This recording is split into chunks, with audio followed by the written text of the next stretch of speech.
Good evening. I'd like to call to order this public hearing for the fiscal year 2026 revised budget for the Cave Creek Unified School District. It is currently 6 p.m. Are there any comments? Okay. Is there a motion to adjourn our public hearing? So moved. Is there a second? Second. All in favor, say aye. Aye. Okay, item 3.1, I'd like to call to order this public hearing of the Cave Creek Unified School District for the 2025-26 instructional time model. The time is 6 p.m. Are there any comments? Okay, is there a motion to adjourn? So moved. Is there a second? Second. All in favor, say aye. Aye. Okay. Item 4.1, I'd like to resume the business meeting of the Cave Creek Unified School District, and it is still 6 p.m. Item 4.2, please stand for the Pledge of Allegiance, which will be led by our student of the month, Savea Cousins-Dixon.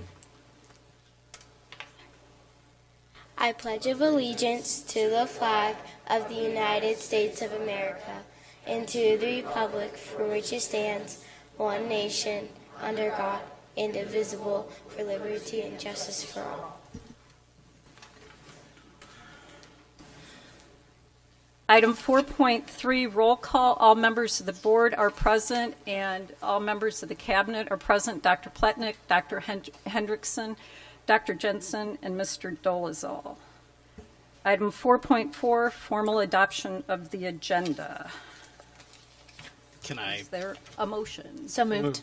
Okay. Any amendments? Yes. Okay. 6.6? 6.22, please. 6.22? Yeah. Okay. Anything else? That's it on my end. Okay. Anybody else? Are you good with putting these after action consent? Yeah, that's fine. Okay. All right. Anything else? Okay. All in favor of the amended agenda, say aye. Aye. Any opposed? Okay. Item 4.5, President's Report. Well, since our last meeting, I had the pleasure of attending the Trust Governance Summit, which is always a very informational and beneficial presentation by the Trust. So I was glad that I was able to attend that. I also had the honor of shadowing a student at Sonoran Trails, so thank you to Sloan for letting me follow her around. And a special thanks to Mrs. Heiner, Mrs. Hoffman, and Mrs. Schilling for letting me sit in your classrooms for your entire class period. And I will reiterate this. I have said it many times. God bless all of our teachers, and what you guys do is truly above and beyond, and thank you, every single teacher, for what you do. And I also went to our pep rally, and so go Falcons. And that is my report. Item 4.6, board comments. Dan? Oh, okay. We're getting used to this rotation, I see. So I was able to go to the STMS PTO meeting. Great seeing all the parents participate over there. Hats off to Mr. Boggs on his update. I thought that was really kind of a cool place to be able to go and kind of get the state of STMS, the things that are going on. So that was a lot of fun. I think the highlight was kicking off the capital raise committee with Superintendent Dolezal and Dr. Pletnick, as usual, covering. It was interesting to kind of go through the finances of school. It's always enlightening to see people kind of get a behind-the-scenes look of how complicated this mess of education can be. I, too, attended the pep rally at Cactus Shadows. It's always fun to see the chair game. I feel like it's going to turn into a WWE match at some point in time. But again, Dixon, keep them in control, bud. Went to the football game against Gilbert. Good job, Coach. I know it was a fight. Also got to go and support our cheer team at Horny Toads. It's always fun to get out in the community and support some of these great businesses that support us so much. Cactus Shadows, Meet the Teacher. That was a fun kickoff. Great job, Miss Barella, on getting everybody out and creating a good environment for us to kind of go meet the teachers and see everything that the new year has for us. Parent presentation last night for Self-Driven Child. it was, some great opportunities for parents and community members just to get an idea of what's going on in the world of the digital race and what it means to our kids. Also, too, I do want to thank Kiwanis for sponsoring that. So that is not a district-paid function. That is something paid for by Kiwanis. So I just can't believe how generous Kiwanis has been to this district. So thank you for that. I have not been at a lot of things recently, but I am appreciating Parent Square. It's really nice to get numerous emails all in one spot for all of my children. So I am appreciating that new app this year. I did attend the mountain bike race actually up in Flagstaff this weekend. We did have an STMS Stinger podium. So our sixth grader did get third place, and then Allison Reamer placed on our varsity girls team, did place third as well. So it was nice to see her podium as well. And that's it for me. Let's see, I was able to attend the ASBA political agenda meeting this last Saturday as our district representative. Our addition to the proposed ASBA agenda, which was to increase the tax donation amounts for public schools to that of private schools, there was some discussion about that during the meeting. A representative from Kyrene opposed it and wanted it taken out. However, several school districts spoke in favor of it. It's not always the best way, but it is a way that we can at least level the playing field a little bit. And so it was voted on and approved by 91.47% of the delegates. So it will be added to the political agenda. So, and hopefully at somewhere down the road, it can come up to the legislature, and we'll see what happens there. That's it. Okay. It's been a busy back to school. I did attend the Black Mountain Elementary School Superintendent's Coffee, and I want to just acknowledge Allison Masag, Chrissy Streck, and Zamora Gross. I can't even read my own writing. The PTO moms who were there and asked great questions and really contributed a lot. Dr. Hendrickson was there. Dr. Pletnick was there. Of course, Mr. Dolezal. But and Dr. Patty Jensen too. Sorry, I didn't have your names down. We did that, and then I also attended the trust meeting. For those of you that don't know, the trust is essentially our legal representation. They help us write our bylaws. They help us stay in sync with everything that we're supposed to be doing, but they do some great presentations, and it's a really good opportunity to better understand what's going on in the world of education, at least at the state level. I attended some breakouts on Title IX specifically, very interesting, and everything that's going on with that, and then school safety, which one of the lead presenters was an SRO guy, an older cop who was a lot of fun. He was quite humorous, but he also really contributed a lot to the understanding of really helping kids and those in the community understand why the SROs are there, what they do, and all of that. So it's always a really great meeting, and it's so educational. And then again, of course, legislation. They go into some of the big topics of what's going on to help all of us better understand why we're living under these crazy conditions with education at the state level that we are.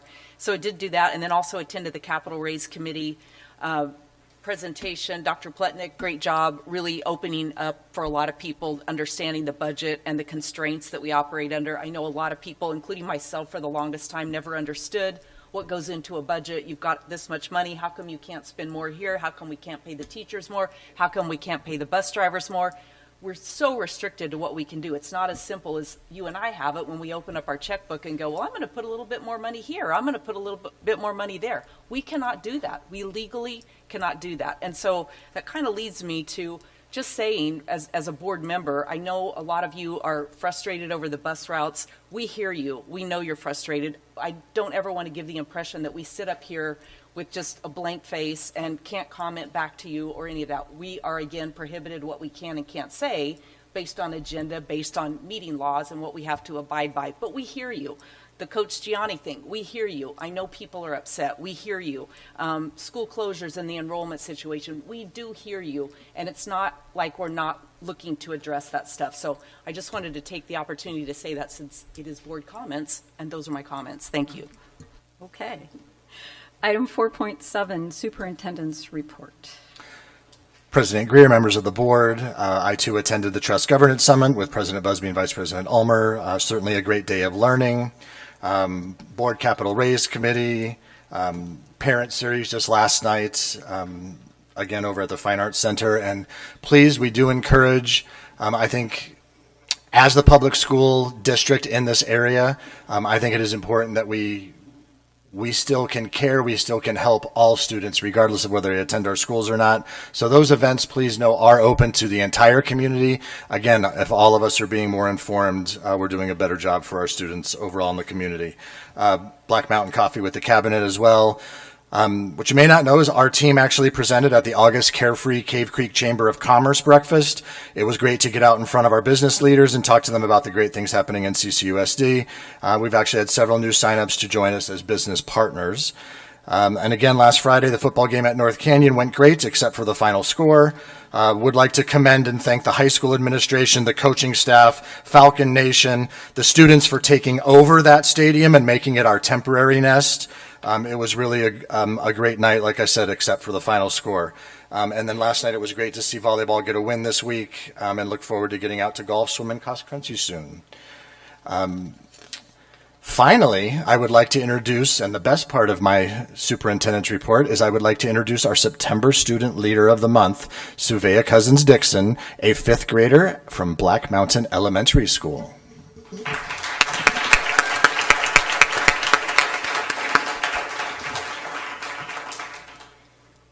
I would say some things that are special about me are that if a challenge comes up in my life, I work hard to overcome it. I also work my hardest in class, no matter how hard it is. I turn my assignments in on time. Lastly, if I need help, I'm not afraid to ask for help. Also, if I see someone who is struggling, I ask them if they need help. Now, what makes my school special is that there are a lot of awesome and kind kids.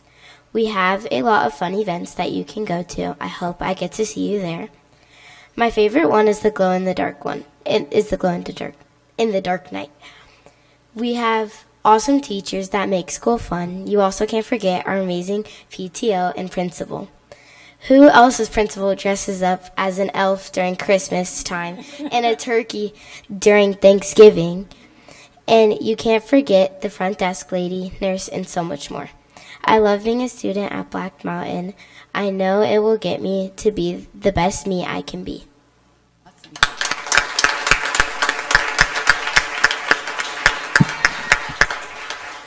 And that concludes my superintendent report. Awesome job. Okay, item 5.1, Students of the Month.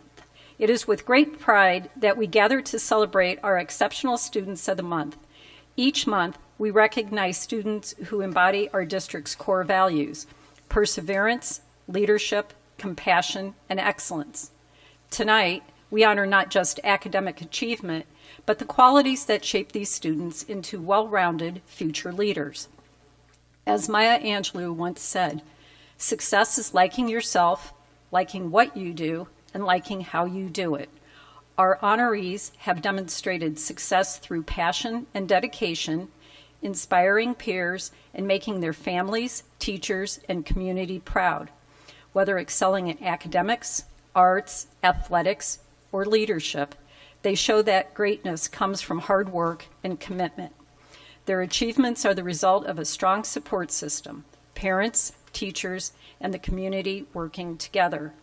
To our honorees, congratulations. You are the best of Cave Creek Unified, and we look forward to your future contributions to the world. And so now I would like the board to adjourn down, and we will honor our Students of the Month.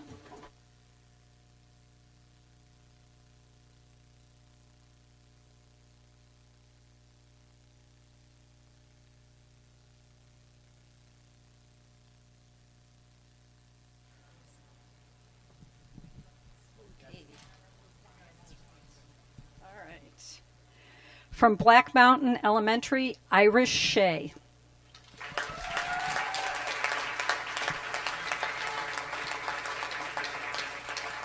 Congratulations.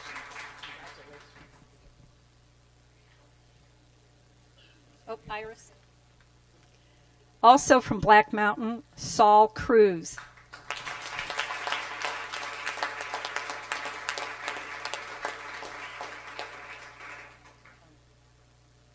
He is not here. From Desert Willow, Diego Caldera Apodaca.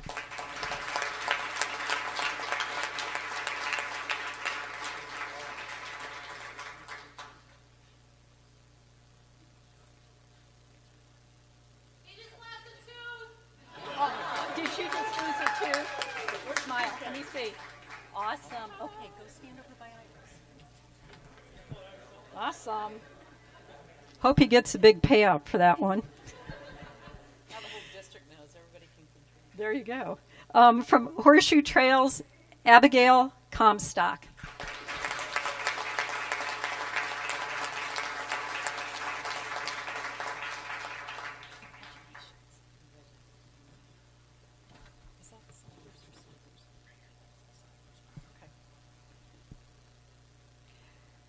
From Sonoran Trails, Sam Rollins.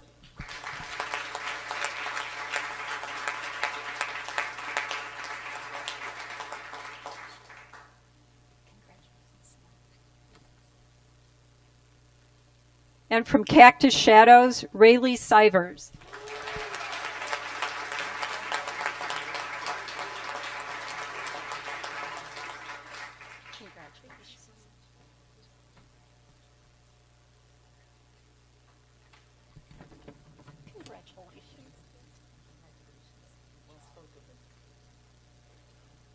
Okay, parents, now is your opportunity to get a photo if you would like.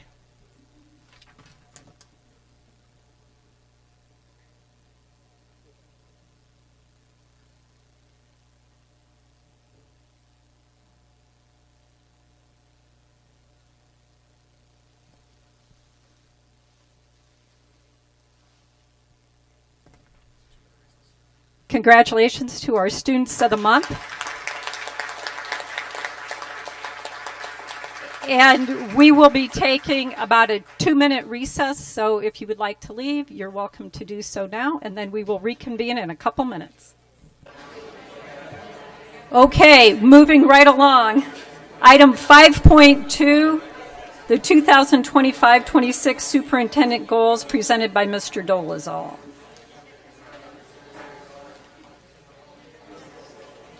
President Busby, members of the board, wanted to give you the draft of the goals that we talked about at our last meeting. Certainly safety is always critical, so we're continuing with our ALICE district-wide, doing some in-person ALICE drills, and then also looking at data from our students. The achievement goals, again, standardized 1 through 4 in terms of those, but always wanting to be 20% above the goals for AASA and aspire to be 20% above the state to get that highest 4 there, and then equal to or above 3 points above the state average in ACT as well. Communication has been a standard goal throughout in terms of keeping that small town feel in CCUSD. And then you asked something along the lines of a fiscal improvement or a fiscal goal. So we do have demonstrate short-term decision-making, long-term planning, and action steps in order to ensure the district financial position promotes health and a positive forecasting for the future. Danny, do you have it?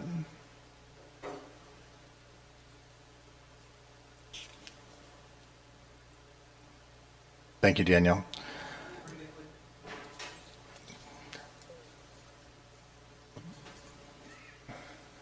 Daniel, that's both of them. So again, here you can see the safety one, achievement again, and then ultimately our small town family CCUSD in terms of effective communication and getting out into the community.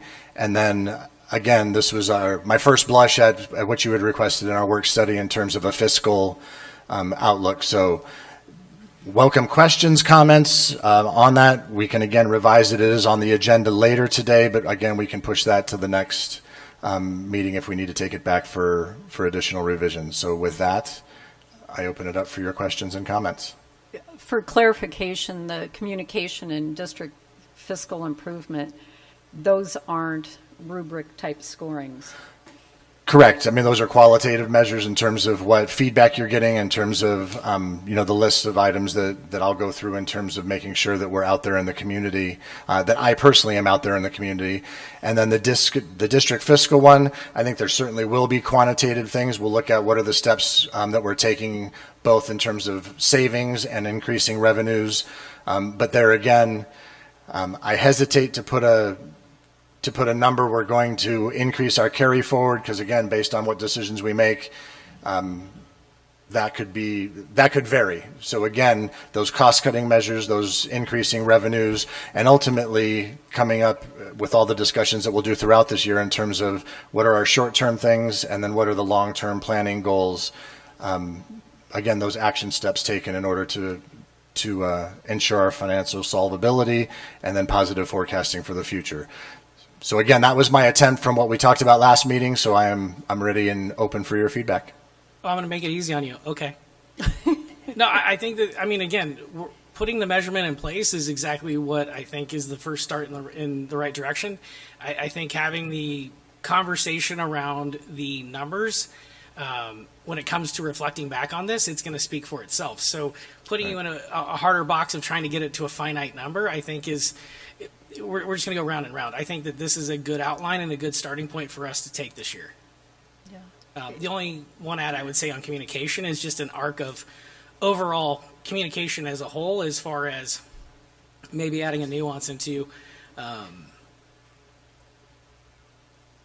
communication of the district. I would add to that. I know you're out in the community. I know you communicate. I know you advocate. You do all those things. One other caveat is just you do control the overarching accountability for communication as a whole for the district. So I think it's a fair conversation. One thing that I'd like to kind of clarify, we've got district fiscal improvement. I want to make sure it's clear that this has always been something that's been addressed. It's not, this is the first time we're going to talk about it. Having it as a written goal is sort of like the constant reminder. It's like putting the note on the refrigerator, right. Take the trash out or whatever it is. It's there, it's a constant reminder, and that is a primary focus. And so I just want to make sure everybody understands that it hasn't been overlooked. It's always been an ongoing thing, but it is, putting it here makes it an ultimate priority, I guess. 100%. And that's what I'm saying. When we talked, we used the word soft goal. Yes. The intent isn't to, hang it over the head or beat anything down. It's, hey, we if you put a goal out there, a goal is a direction. So by this being the superintendent's goal, it is something that they're going to be focused on because that is how they are measured. So they're going to ensure that we're making fine. And you, again, there's things that you're doing to solve some of these problems, so it's a conversation. And yes, we go over the numbers quite a bit, but I just think having this as an accountability metric is a great step, and I appreciate what you've done here. Okay. Anything Thank you. else? Okay. Item 5.3, fiscal year 2025-26 budget revisions, presented by Dr. Pletnick.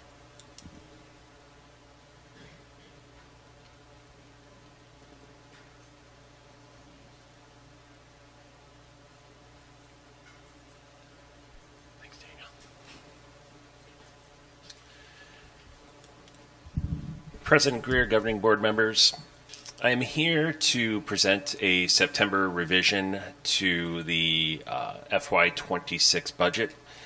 If you recall, when we did the budget proposal and adoption, we would have to do a September revision for one reason, and that would be because we did not have the standard forms. And why we would not have the standard forms is because the state did not pass their budget.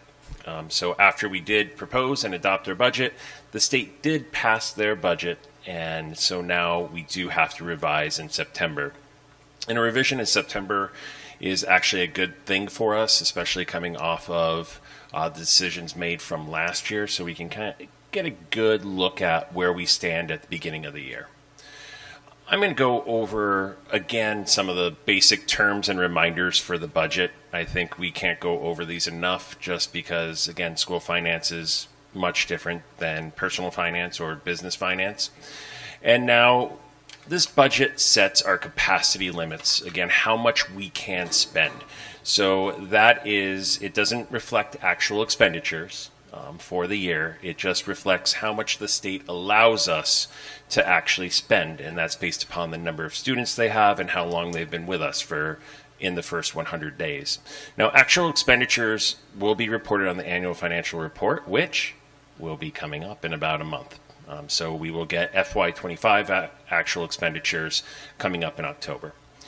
Now, the proposed budget can be revised, and the budget revisions happen in September, December, and May. And again, the September revision is occurring because of the budget forms needing to be changed.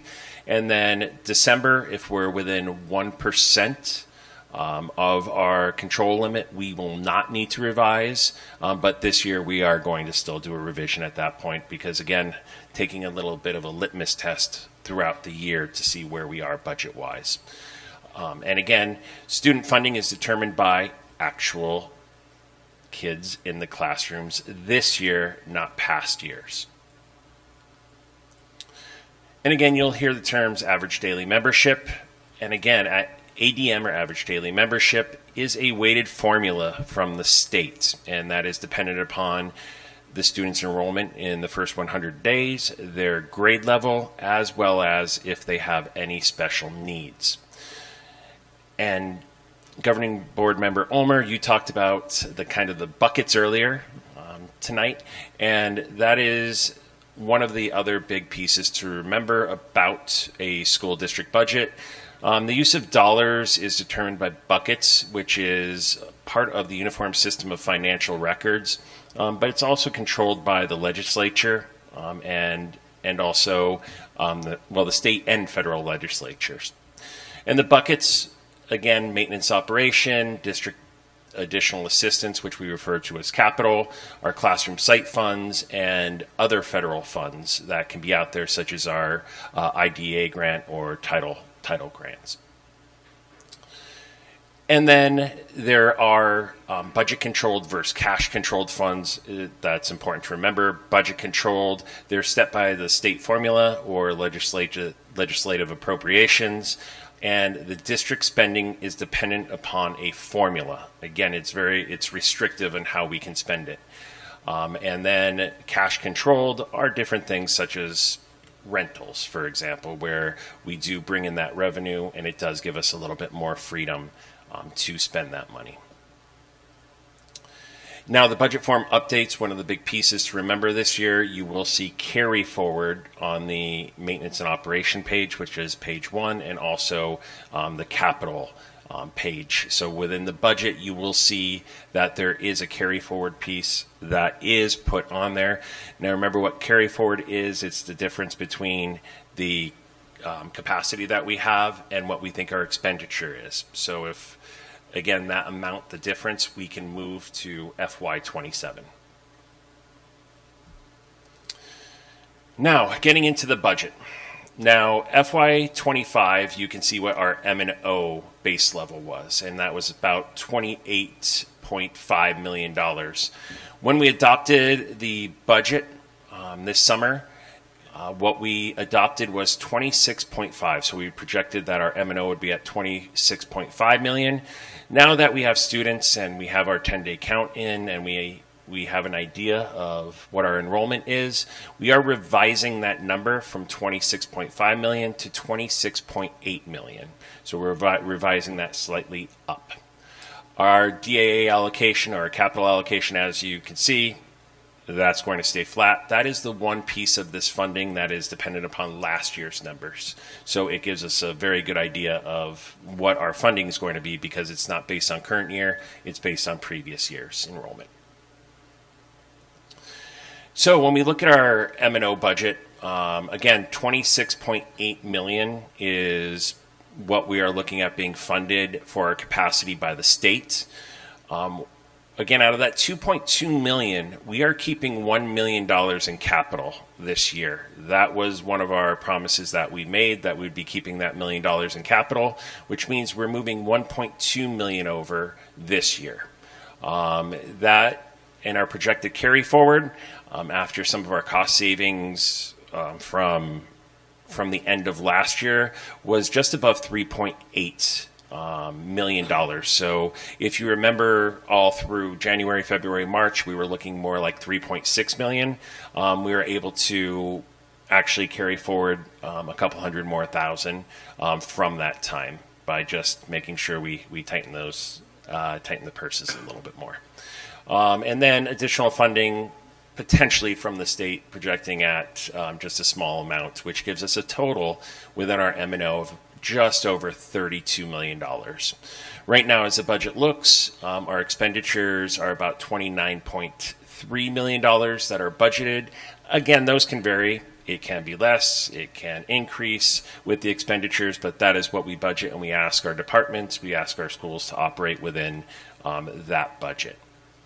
And which leaves us moving forward in FY27 just above $2.6 million in carry forward. Some important adjustments to remember when we're dealing with the M&O is that we are in year 3 of a one-time stipend that was given to staff for additional funding 3 years ago. So that out of our M&O is $366,000. This is the final year of that $366,000. 1% staff increase that we did give, and also we covered health insurance the health insurance increase for our staff members, which was somewhere between $250,000 and $300,000 to the district. Now our capital budget, again, this is going to stay the same for us. The limit, almost $1.8 million are expenditures, about $730,000 we're projecting. And again, the carry forward is just over $1 million. And then we do get interest in our capital accounts. So we received about $117,000 of interest this past year. We are keeping that $1 million in capital, which then gets our limit to about $2.1 million this year. So that's our capacity for our capital. Our expenditures, we're projecting conservatively slightly higher than the $730,000 that looks like we spent in FY25, so just under $800,000, which would leave us about $1.4 million in carry forward into FY27. So you can see this is one of the first times we're seeing capital actually increase moving from one fiscal year to the next. Some other important adjustments to refer to are title funding. And again, this is where we're looking at the first 3 between title, IDA, CTE is federal funding, and then CTE state funding. You can see our title funding from the federal government has been reduced greatly. So we went from almost $550,000 down to under $300,000 between all of our titles. And then IDA, which is our special ed, went from just over $1 million to under $700,000 of funding. And that goes along the lines with both of our CTE, Perkins, as well as our state priority grants. They have been reduced as well. Now, future steps in the calendar, and again, we're in that September, that little green dot, and green dot represents FY26. We still have steps for FY25 to go. So you are going to get the annual financial report in October, and then it's released in November is what's our Budget 75 called. That gives our official carry forward. Again, we're projecting how much we can carry forward. In November, we'll get from the state just how much money from FY25 to 26 we can carry forward, and then we get to wrap up, besides our audit, for FY25, and then a budget revision in December for FY26. So at that, I leave it to any questions for you. Any questions? I just had a couple here. Did we, when the federal government cut our stuff so drastically, did we get any reasoning for that, or was it just tough? A little bit of tough. It's their funding formulas and how they decided to work their funding formulas. If you remember last year too, when they initially cut our title fundings, I was down at the state and talking to, I believe it was Mr. Brown, who's in charge of, who's I believe now the CFO for the state, and asking why are they using the formula they're using, and using the census versus our actual free and reduced numbers, and that was the decision from the state. One other question. This is kind of a hypothetical thing, but I was just kind of looking at this and the money situation. Would you be able to go back to that one about the stipend? Just wanted to see that for this. Okay, so we had that 3 year, there were 3 of 3, $366,000. Hypothetically, if we wanted to continue this on our own, would that be some? Where would we be able to do that, and where would that money come from? What bucket would that would we have to look at if we wanted to do that? Yes, Member Fortney, that would be M&O, where it's currently coming out of M&O. The only other adjustments that really we could look at making is if we adjusted classroom site fund money, and adjusted any money coming out of classroom site fund for the teachers. The difficulty again with classroom site fund and also the Indian gaming money is that those aren't guaranteed sources. So again, based upon our economy, sales tax, state land, and how much people gamble for the Indian gaming, those can fluctuate. So the one thing that's kind of buyer beware in that is if you do increase the amount you're giving, but then all of a sudden we see a decrease in the funding, are we going to decrease their funding? Which, I mean, that is definitely something to contemplate, but a very difficult thing to tell people that, hey, we're raising your amount this year, and now we didn't collect as much, that we're, say, in a recessionary period, or they didn't sell state land this year, we're going to have to reduce that amount. So that's a careful balancing act. But those are two of the areas we can take it out of. The one reminder is with that gaming fund, instructional improvement fund, it's called, that we already do maximize the amount we can give to teachers, the 50%. So we make sure we take the 50% we're able to, and we do give that to teachers. Thank you.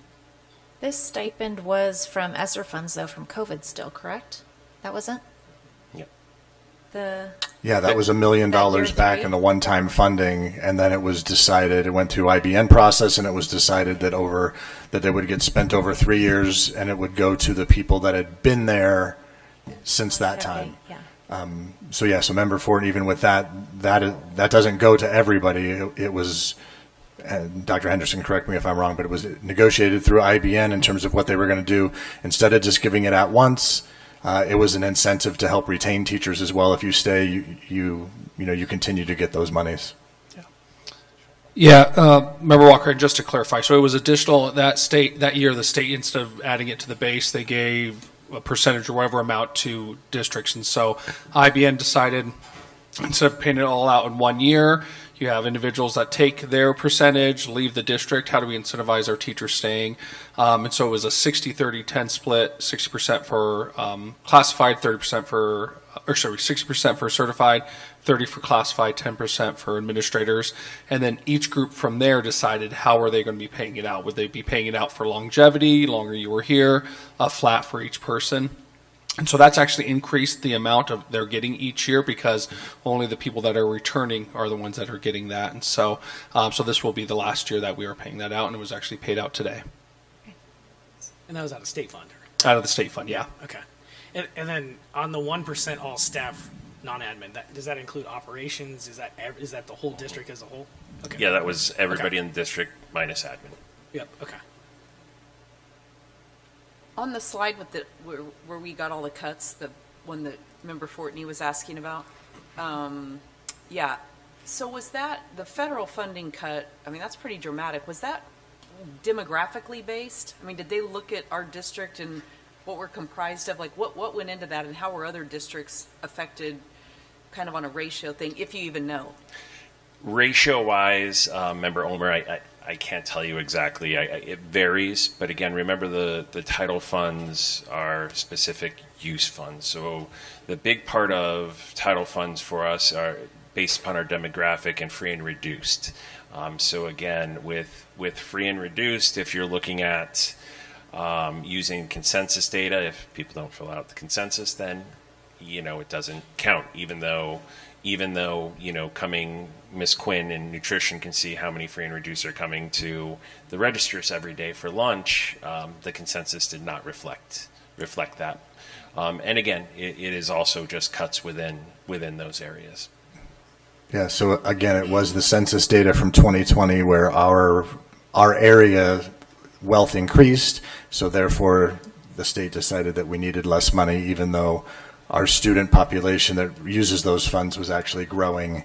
They do use free and reduced data for charter schools, so they have access to the data for us in that, but they chose for public schools to be using the census data from 2020. But for federal funding, this would just be based on different laws and elections, I would think, right? So it'd be the same versus our district versus the district next door. In respect to the formula, it would be, yeah. And so it just depends. But again, I keep going back to that the census data, and that was, as Superintendent Dolezal stated, that even though we had numbers that reflected higher with free and reduced within our paperwork, it could be used for charter schools, but not for us. Again, that was a big piece of that drop in the past couple of years. Could you explain the difference between CTE Perkins and the CTE state funding? One is just federal grant. One is the Okay. state grant. Perkins is the federal. Mm-hmm. Okay. Right. Any other questions? Okay. Item 5.4, operational department update, presented by Dr. Pletnick.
Yep. Perfect. Thank you, Daniel. President Greer, governing board members, tonight we're going to do a presentation. When I say it's going to be most of my directors that I oversee, which are on the classified side of the house. And we're going to do an update of the operational departments. And we are going to end with transportation, which Member Moore, you did request an update for transportation, but I think it's important that also we look at each and every one of the departments that kind of play into making the district run. And I have an analogy I like to use, one of two, when I meet with my directors or I talk to a stakeholder. It's kind of like being in a restaurant where there's a front of the house where you have your waiters, your customers come in, you have your maitre d', but there's a back of the house. You have those cooking, and sometimes you can see them.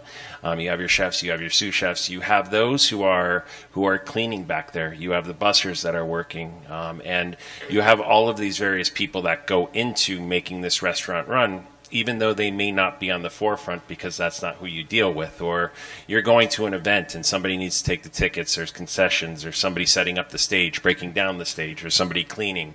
And oftentimes, as a consumer, what we see is what's right in front of us. But all of the pieces that go into the background are absolutely important as well. And And we also wanted to say what the priorities of some of these departments are that you're going to hear from tonight, and understanding that we all work for the same purpose, and that is for our biggest customer, which is our students. And that is what you'll see, that each and every one of these departments has made strides in times where I think financially we all understand that it's a difficult time for not even just our district, but overall. If you watch the news, you can see school after school after school. Even the larger schools between Mesa in our state or Miami-Dade in Florida are all facing these huge budget crunches. So what we're doing is kind of giving you what you see normally you hear, but we're also tonight giving you what you don't see and things on the backside. So I think this will give you a good idea of what goes into, and just a state of the union of what goes into the school district in general in order to operate and be the best for our students.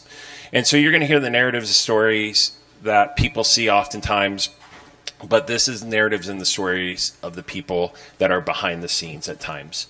And again, we always hear this comprehensive school. We want comprehensive schools, but we also need to have comprehensive districts. And comprehensive districts are all these operational departments that go into that. The operational departments are child nutrition, technology, facilities, finance, and transportation. Again, these 5 departments represent most of the classified staff members. Again, ECS would be a whole separate division of CCUSD, but this is your classified departments. And so when you hear about these various departments and you hear their individual State of the Unions, what I want you to think about is some of our resource allocations, what the priorities are, what resources are needed to directly fund them, and what resources are needed to support them and support the system. And because of the term scarcity and the economic term scarcity of there is not this unlimited amount of money, what are the true needs, what are the wants, what are the priorities, and what are the realities that we have to think about when we're budgeting for the district? And so with that, the first member of the team I'm going to bring up is Shannon Quinn, who is our Director of Child Nutrition. Yep, just forward. President Gear, governing board members, thank you for having me tonight. I am Shannon Quinn, and I am the Child Nutrition Director for the district. I have been here about 13 years, and I am a registered dietitian by trade, but I have always loved food service. I've always done food service. I worked it in high school, in college, and now here I am as my professional career. So I just wanted to talk a little bit about child nutrition, and these are the faces of all of our lunch ladies. We do have a few lunch men on staff, but these are our staff. And so I just wanted to talk a little bit about the National School Lunch Program and the National Breakfast Program. National School Lunch Program started in 1946, and its main purpose was to provide low-cost meals to families and students while in school. It was also to help the farmers use their excess crops that they have at the time, and we still do. We call that commodities now. And the third purpose was for the health and future of the American children. So that's kind of what that looked like when they made the goals in 1946. The priorities of the department are the following: National School Lunch Program and Breakfast Federal Regulations. That dictates my whole day. What is going on in the federal regulations with USDA? So currently, we have House Bill 2164, and it is to decrease the dyes in all of the food that we use in school food. So as you can imagine, that's a big feat for food manufacturers. Same thing, it's not a House bill, but it's a regulation, and it's to decrease the sugar in the food, in the food that we're using. We do not have a lot of sugar in our school lunch, but at breakfast we do. So currently they are targeting cereal, yogurt, and flavored milk for those. And then Buy American has always been a USDA regulation as long as I can remember. But right now we can only buy about 90% of made in America. So that leaves us with a leeway of 10%. Usually that's in produce.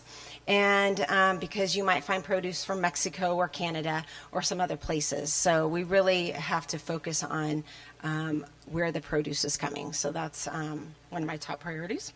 The ADE program, they do come out and audit the program every couple years and to make sure that we are abiding by all the regulations and doing what we're supposed to be doing. I did put the link on there so that if you guys wanted to go on there and look, they do post them. I don't know if they do the current one. They do the current ones. I don't know if they do the past ones, so I don't think they do. Next, I am always trying to keep up with menu trends. And then the last one, student input, they kind of go hand in hand. I need to see what's out there in the restaurants and fast food. What are the kids eating? Is it something that I can serve? And then also at the same time, I meet with students and student council, student cadre, focus groups to see kind of what the students want. As you can imagine, my customers might eat with me for 13 years because if they started in kindergarten eating with me and go all the way to 12th grade, that's a long time to be eating the same thing. So I definitely do have a hierarchy where I have basic food at elementary and then we do increase the choices and options as we go all the way through high school. So that is kind of the priority of my day and the department. So as you can see, the same priorities of my department can be also the same challenges. The regulations that are dictated by USDA and ADE really put a hindrance on the food manufacturers. They have to try to formulate what USDA has put in these House bills and regulations. So currently, Frito-Lay is trying to reformulate all their chips so that they don't have as many dyes in them. Some of the school lunch breakfast companies are now decreasing their sugar, and so that creates different SKUs. So you have Shamrock, who has a SKU for the chip that's at Fry's versus the chip that we are going to use in school versus the chip that Rubio's might get from Shamrock. So it does put a lot on the distributor and the manufacturer when these regulations are put into place. Although they are a good thing moving forward, all these things will be great and should probably have been done a while ago. Food costs, as you can imagine, when you go to Fry's, your food bill is way different than it was 3 years ago. So that is the same with me, just on a bigger budget. The U.S. Consumer Price Index for poultry says that there has been a 3% increase in poultry in the last year. So we definitely, that hits hard on our budget on the bottom line because chicken is our number one favorite item by far. Orange chicken, chicken tenders, you name it, we do chicken. So anyways, so food costs is a huge challenge. And then equipment. Equipment repairs. Oh, I think I missed that one on the last slide. Sorry. Kitchen repairs and replacing of equipment. Ovens and warmers are pretty expensive, so I have to make sure that we have that in the budget when a oven or a steamer or something goes down. So. Just a side note, sometimes those equipment repairs, they are costly because the companies, they have higher labor costs, as we all know, and so they're passing it on to the consumer, like me, when I have them come out and do a repair. All right. The impact of these challenges is when we're short employees, so we started several years ago, we had about 30 employees. Now we're down to about 25. My employees, if they're true food service employees, I can lose them to fast food restaurants, In-N-Out, Wendy's. All of them are paying starting at $19 an hour. And so I will lose them, to those places. And so I have about 25 employees right now. Last year I did have to use a temp agency, and that was mainly at Sonoran Trails. And so we do have that if we need it, but that was last year. So, We also fill in, my admin and I fill in at all the kitchens when we have missing employees. When we don't have employees, we might have to close food lines. We've had to do that at the high school several times, or we might decrease the choices for that day just to kind of try to get through that day if somebody calls out sick or we are short-staffed that day. Food costs this year, I did increase the a la carte prices, and so to reflect some of those that were being passed on by big names, Frito-Lay is the one that I always use. So, in the spring, I might be coming back to propose a increase in breakfast and lunch prices for 26, 27, and mainly just because of all, the food costs mainly. So whether a student brings a home lunch or buys a school lunch, we know that kids can't do school while they're hungry. So the Child Nutrition Department is here just to kind of buffer that and help them through the second part of their day so that they can be the students that they need to be. So thank you for having me, and thank you for listening. And do you have any questions? Thank you. All right, thank you.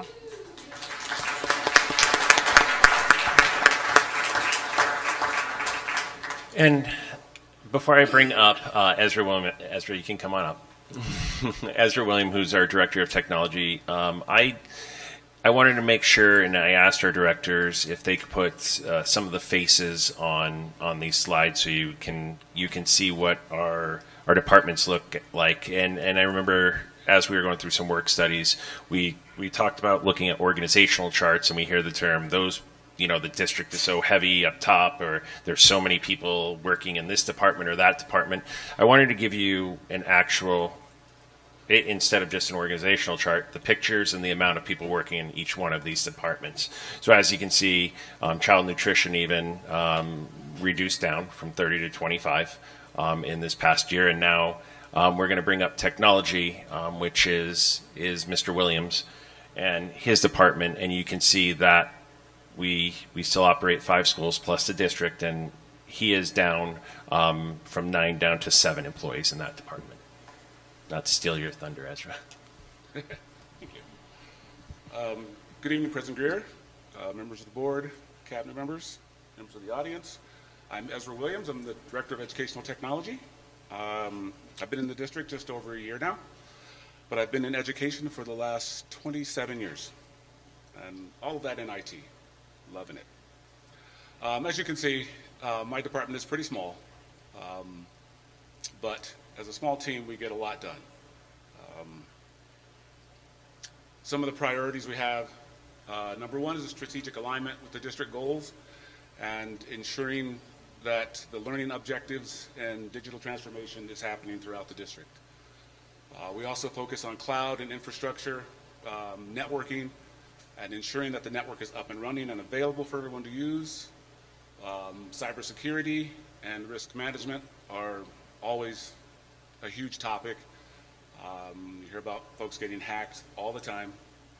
So it's always one of our big priorities.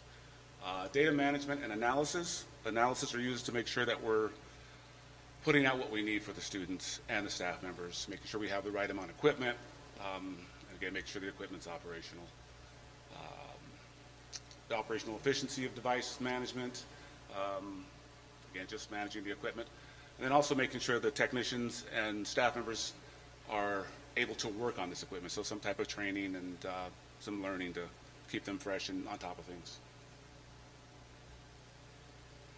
Some of the challenges in the IT department, I think our biggest challenge right now is the life cycle of our equipment. Our student devices, some of them are running about 8 years old right now. A standard life cycle would be about 5 years, 4 to 5 years. We can maintain that equipment because we still have vendors that sell replacement parts. We've also got extra equipment due to the changing student counts. So we do save that equipment, and we basically scavenge it to keep things going. Same thing with our networking equipment. Some of our servers, when I started last year, were Windows 2008. So You think about how old that is, and that stuff is still running on our network. Well, let me rephrase that. That stuff was running on our network. Since then, we have updated most of the servers. Managing the device ecosystem. We work on everything from Chromebooks to your basic Wi-Fi, intercoms, displays, smart boards, cameras, basically anything you see in a classroom. My guys are touching that, including this wonderful boardroom. We take care of all of it. Obviously, we have limited resources, limited budget, but we try and make do with what we have, or do some changes like going to cloud to get some cost savings and reduce the amount of equipment. Again, a big challenge is always our cybersecurity and protecting our data, which is also another one of the reasons we've gone to the cloud. As far as, these larger manufacturers do it better, right? They can update their equipment. Their uptime is always good, and they have a much larger budget for their cybersecurity and protection. Impact, challenges that we're overcoming. We have a small team. We have a very small team. With 6 of us, well, actually 7, we just hired a new technician. So we're getting him all ramped up. But as you see, we have over 6,000 student devices. And mainly 3 guys running around at the schools are servicing those 6,000 devices. So every summer it's a dance to get those Chromebooks repaired and ready to get back to the students. But guys are getting it done, so very impressed with my team. They work very, very hard. We have 500 staff devices. That's mainly laptops, and there's some iPads and other types of devices in that as well. Obviously, phones throughout the district and network switching. And I'm sure there's so much more that I'm not even mentioning, but my team takes care of all of it. Not to mention the 800 classrooms that are out throughout the district. Some of the other challenges. So over half our equipment is basically end of life and end of support, which means that it's just old. I mean, no getting around it, it's just old. But we're able to keep it online and running for day-to-day usage. Chromebooks have to be at a certain level for state testing.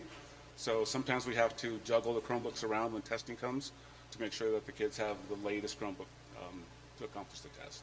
So, but I don't know.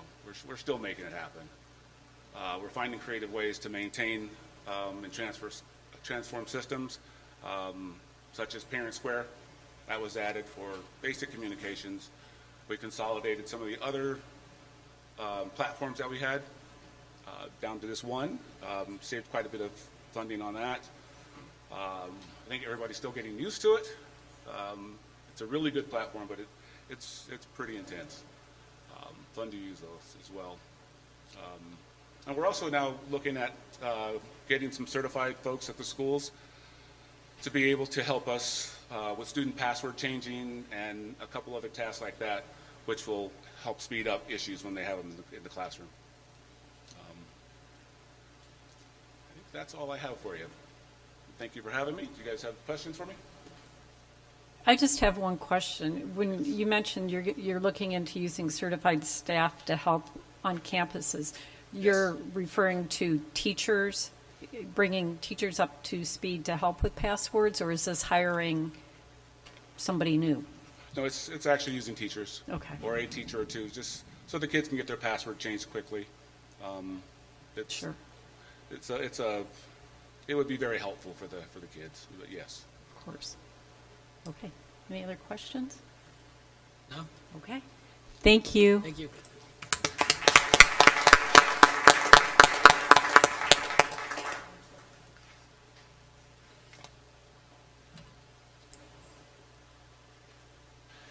Okay, our next department is facilities and construction with Mr. Santina, Mike Santina.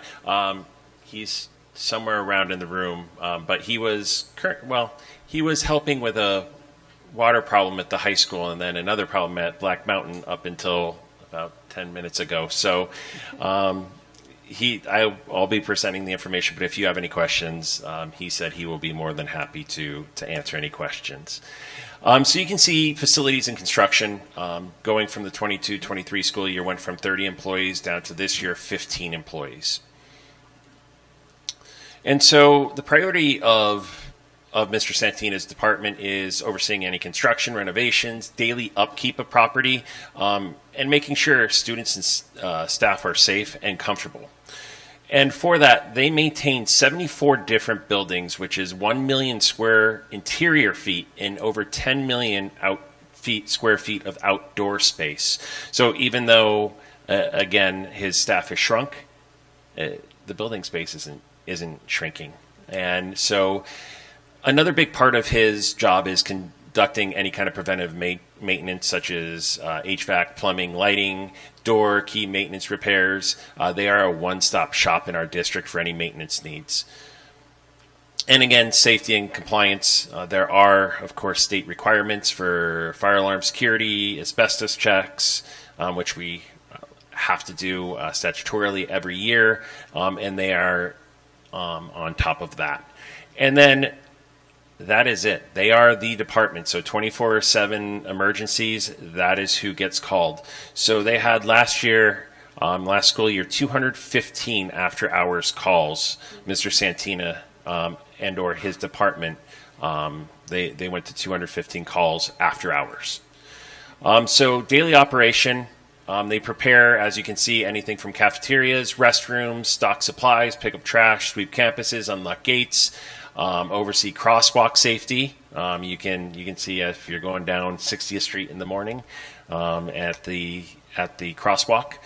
And then they also set up for school and community events, just like this event that's going on. They also oversee the energy projects and the renovations.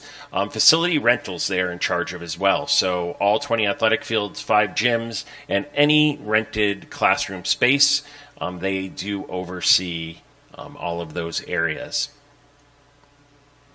Now, challenges.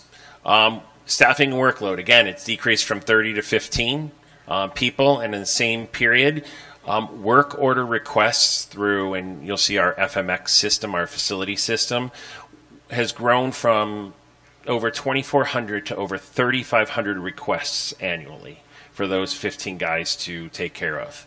Then skilled maintenance staff, there were over 2,500 skilled work orders that were put in, and they have 3 skilled maintenance employees. So that equates to about 845 work orders per person per year. Plus, on top of that, anything daily, because again, we're down to 15. They may have to do crosswalk. They may have to do daily duties that they are working on. Difficulties in preventative maintenance, tight budgets. The hard part of, and again, moving capital for so many years over to M&O is small fixes are now becoming big fixes for us. And as we see things such as problems with our chillers, it's become a huge problem instead of smaller problems. Short on staff, it means they're in firefighting mode oftentimes. They have to cover daily duties, but if there's a water leak, or just like there was an hour ago at the high school, Mike is running his way that way, which does take away from some of the daily upkeep and daily duties, and which can result in missing some of the scheduled maintenance requests.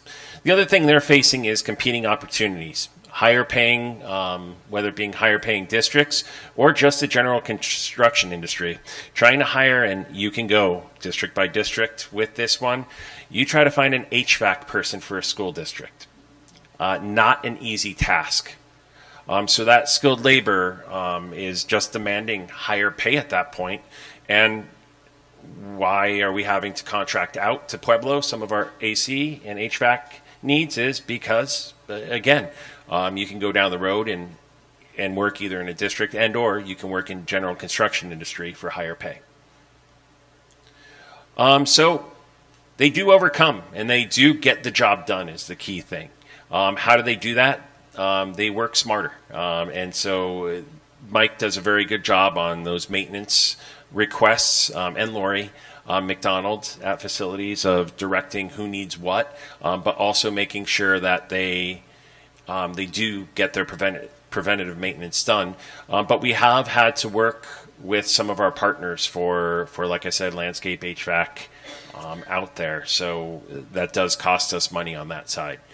And then again, we talked about the FMX. We have a system that helps control whether it be rentals when lights come on the football field or when watering comes on. And it also manages how the work orders flow. They, again, have to prioritize. And the key thing is our School Facilities Board, SFB, and depending upon so much funding from them. If you look at our renovation projects, we've had quite a few renovation projects. The School Facilities has quite a few renovation projects moving forward. The problem is getting the funding and the delay in getting funding from the SFT. How do we partially overcome this? One is facility rentals. So for years that I can track back, when we have facility rentals, some of those facility rentals are put into a fund to offset. Now, what happens with that, though? It gets us in trouble because if we're just using that facilities to offset, when we have to do a basketball court, say at Sonoran Trails, that we've been renting out, we would have to use that money, which we're also using for facilities. So that becomes a concern. And those funds, like it says up there, often go back into campus improvements. And if Mike is in here, do you have any questions for facilities? Oh, he's in the back. Okay. No. Well, More thank you, just a thank pseudo you. Mike. All right, then I will move on. Our Director of Finance, Susan Reese, is not here. And again, finance in the Finance Department, it's been reduced by an employee and a half over the past 3 years, so 6.5 down to 5 employees. Now, in that department, the department handles between $50 and $55 million coming through our finance department each year. That's between the state funding, that's between ECS side of the house, that would be between tax credits, but just the amount of money that flows through our school district. And again, the key priority is to make sure the students' needs come first. And that's always in their forefront, whether it's getting a field trip packet through or requests for supplies. Again, anything to do with money goes to the finance department. The payroll department, as you can see, we have 400-ish employees. And there are 2 people to perform all of the needed tasks for the payroll for the entire school district. Financial transactions for the school district, there are a total of 3 employees that perform that task. So it's account payable, accounts receivable, your fixed assets. So that's all of your purchasing, all of your assets within the district. They also monitor with bank accounts, the treasurer, as well as the state, and the federal and state grant systems as well. You can continue seeing all the financial transactions that the finance department does deal with, and whether that be tax credits, auxiliary accounts, they upkeep the vendor list. Also, any Verizon needs through technology, also travel expenses, and another key piece is the athletic accounts and club accounts all run through finance as well. So challenges, ensuring that all the sites and departments adhere to state requirement. You always hear the audit word from me. This is a big piece to it, audit. And again, we do not want to have audit exceptions because that can have results for our district, whether it be more oversight or whether it be losing funding. We do not want those audit findings. And then the school calendar versus financial calendar. The tough thing is our payroll people, they don't get break over winter break. They're doing payroll over winter break. So they work off a little bit of a different schedule. And then always constantly changing federal and state statutes and regulations. That's a difficult piece, as well as staff turnover. Common piece you're going to hear tonight, staff turnover. And in this department, if there's staff turnover, that can have bad consequences in dealing with money in the Auditor General and the state. So what has been done over the past couple of years? The department's been reconfigured, and people have taken on additional duties, but there still needs to be that separation of duties within that department to meet all the requirements. And are there any questions on the finance side? All right, now we're going to transportation and our interim director, Linda Suter.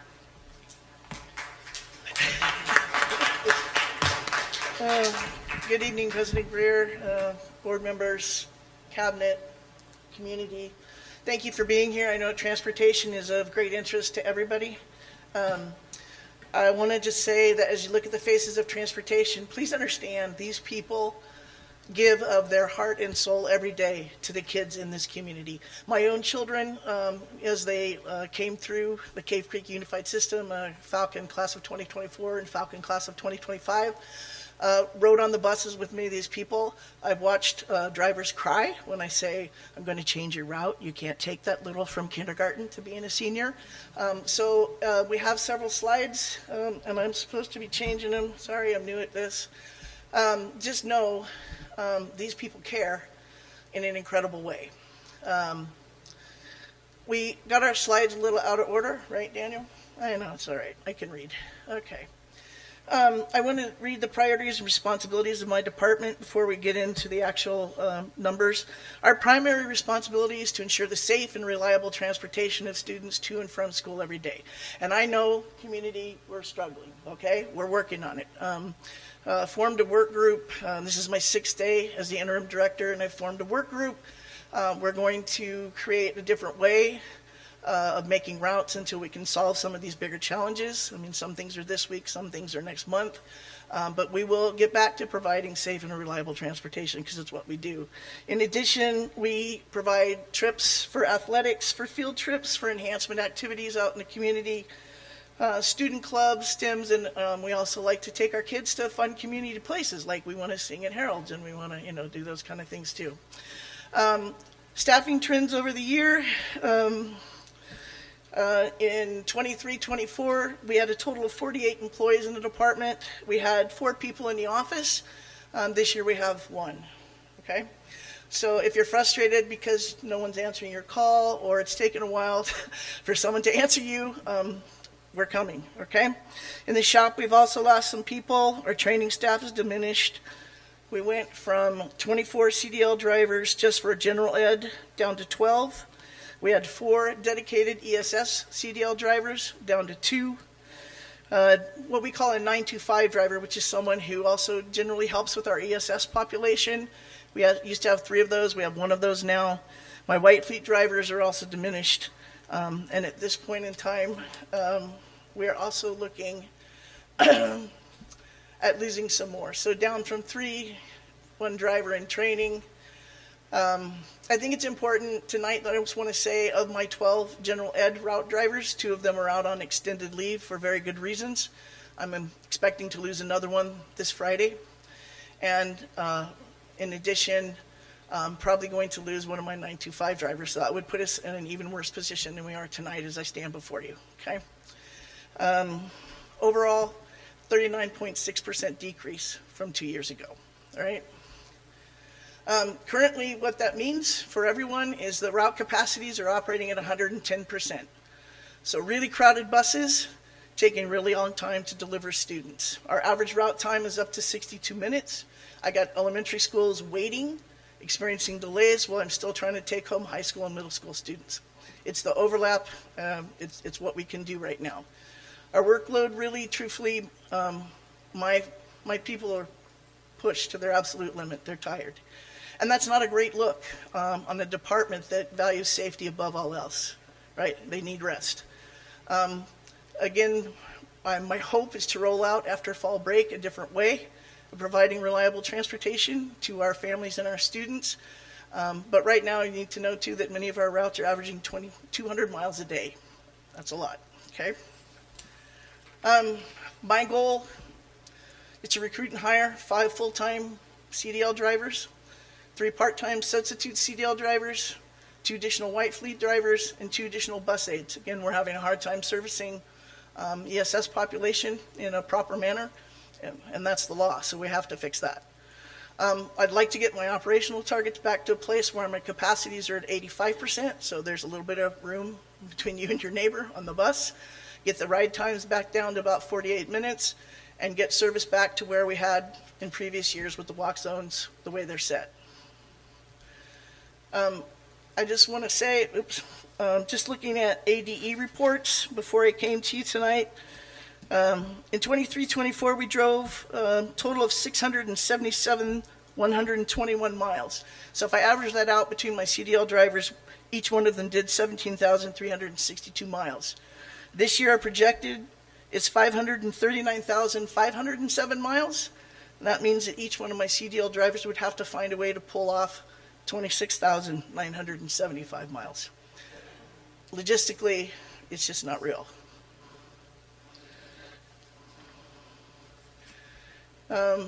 This was a slide that was out of place, but I love you, Daniel. Okay, so again, this is a service that we want to provide, that we do, and I actually want to take just a minute to say thank you to my drivers who worked really, really hard last week and transported football teams and cheer squads down to North Canyon so that we could have a really good time at a football game, okay? Year over year, I can keep breaking down the numbers for you, but I think you get it, right? We're not in a very good place. Challenges of my department. Competitive pay, and when I say this, I'm just talking about districts right around us that people have to drive by to come to work. We're paying on average $4 to $6 more an hour to start, okay? So that puts us roughly 13 to 24% under market. Equipment limitations. Our equipment needs finessing almost every day. Our aging fleet is actually, our vendor calls it a legacy fleet, okay? What that basically means is that they stop manufacturing parts, so if we can find them, they're dead stock or they're special made, so they're more expensive, okay? Age and condition of our buildings, just like everybody else, makes for some additional strain.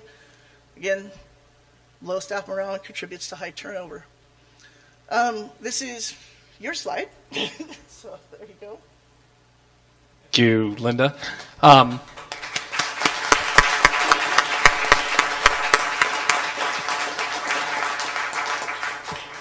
President Greer and members of the board. So one of the actions we're going to be asking for you in item 6.22 is to make some adjustments to our compression that we have in our salary schedule. And so we have compression for a number of reasons, and we have it from anywhere where we raise the base every year to try to be more competitive, but we're not raising proportionally everyone else, or we get what we call a leapfrog, where we bring someone in at a higher rate with less experience than some that's currently there. And so I think the first step we need to take is how do we decompress the salary schedule? And our proposal this evening is to move into what we call salary bands. And so it allows us to say drivers with 1 to 5 years total experience are in this band, 6 to 10, and so on and so forth. Some of our drivers have been driving for 30 plus years in this district alone, and so kudos, like you said, Linda, to our drivers are committed to CCUSD, so it's quite impressive.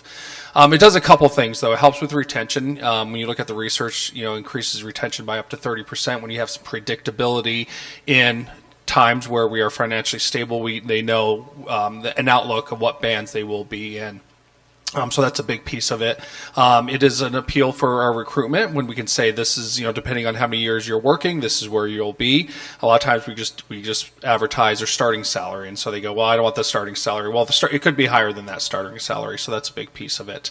Now, the great thing about I keep wanting to say grade bands, but salary bands, is that in the event that we are not able to offer where those bands are, we can still make movement occur. For instance, this past year we've done a 1% raise, where we still allow movement within those bands, but years when we're hopefully flourishing a little bit more kind of has predictability and some consistency.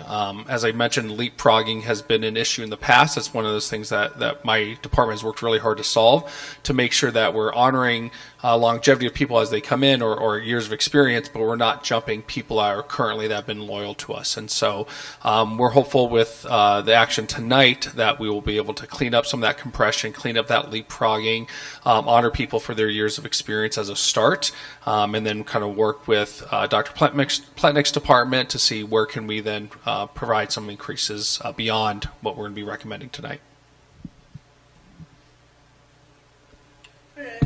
Beyond the driver challenges, which I think we're all very familiar with, I think another thing that we really have to start to look at is our fleet and the status, what's going on there. Industry standard best practices is that you retire a bus after 10 years, and most of our fleet is of that age. And again, parts maintenance, it's costing us more money, they're obsolete, and the mileage also is going down every year, and anything that we might get at resale or trading them in is also significantly dropping the more that we drive. I think, this year we're looking at $200,000 at a minimum for just preventative maintenance. I'm not talking about catastrophic things like yesterday afternoon when I had to go fetch the bus off of Desert Willow. I'm just talking about regular maintenance, okay? What I do want to say is that this department has done an outstanding job. As we've diminished, as the numbers have grown smaller, we've tried to serve you and serve you well. But I think we're at the point now where it's time to make some sort of change, because we cannot honestly do 173 square miles with 12 people. So I think really that's it for tonight. Thank you for listening. Thank you for your time and your consideration. Thank you.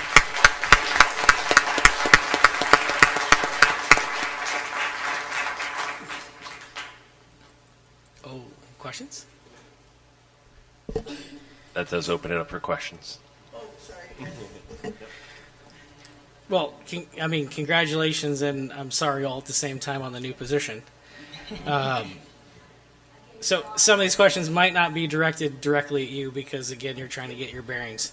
So whoever wants to field this one, first and foremost, like one person working phones and doing everything in the office and now interim director, how are we creating time to address the challenges that are faced in the department? That is part of the difficulty. I know we've had a few interviews. Hopefully, there is some help coming on the way on that side of the house. But I think that has been the difficulty, and we, at the beginning of the year, with the start, we had other district office staff trying to pitch in, trying to help as much as they can, but that can't happen on a daily basis. Right. And so difficult parts is continuing to address and continuing to be proactive in communication. And what I can tell you is with Ms. Suter, she is working her hardest to communicate, being one, not only route drivers, communicate with the drivers, communicate with the principals, communicate with the front desk of the school, communicate with the parents who are calling in during those route times. And it's a very difficult task to do. And Linda, would you like to add any more? I do want to just say, Board Member Moore, that we are excited. Apparently there was an article in the local paper in the not too distant past, and that did bring us more applications, I think, in the last couple of weeks, Dr. Henderson, than we've seen in some time. So I am trying to get through interviews every day, 2 or 3, and do the process. Again, I'm one person in the office, something else on my plate, but I do think that is our priority. For me, that my 2 biggest priorities are restaffing the department and addressing the equipment. Again, I think someone has some invitations up here that we made for each and every one of you. You're welcome to come to the department any day that you would like. I can easily put you to work. Or you can go and get on a bus and see what it's really like. I'm hopeful to hire an administrative person who will just sort of take off my plate the phones and using the parent-facing app, because that's a very important tool when there's a person there to run it. If I have to go and take a bus, or I'm looking for a lost child and my attention is moved away from it, it can be pretty catastrophic in an afternoon. I would agree with that as well. What's one thing that we could do to support you now? I really want you to consider their proposal. No, so so I'm glad you say that. So I'm glad you say their proposal. My question is it enough? I'm going to And I know Dr. Putnam and I are going to go back and back because we Yeah. like numbers, but I mean, Right. at this point in time, I look at transportation. If we're saying putting students at the forefront of the decisioning, the transportation is the first connection to the student Absolutely. that gets them to the school. If we don't fix this, we're putting the stress on the parent. And yes, parents are, solvent and will find the means, but that sets it up for them to look elsewhere, which leads to our enrollment.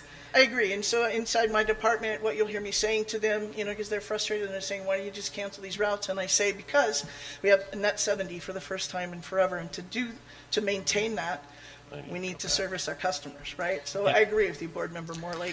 Like finding a way to make it reliable and serviceable again is priority number one. We have to pick them up. We have to get them to school. And I think for the principals too, like when I cancel a route, I know I just put 60 cars in your car line, and I'm sorry. But, it's right. It creates all kinds of problems on the street and the parent pickup lines. It frustrates like a whole community. So I think what you can do to help me now is to fix the salaries so we don't lose any more people. Okay. On the applications on my desk, I have 3 who are willing to come and be substitute drivers who are already CDL. It would take us probably 3 weeks to turn them into real bus drivers, and they could help bridges. While we hired the other people that need to be trained, it will probably take us 5 months to make them a full-time bus driver. But again, if we can bridge some of the gaps where I'm missing people, I think that just makes it better for everybody involved.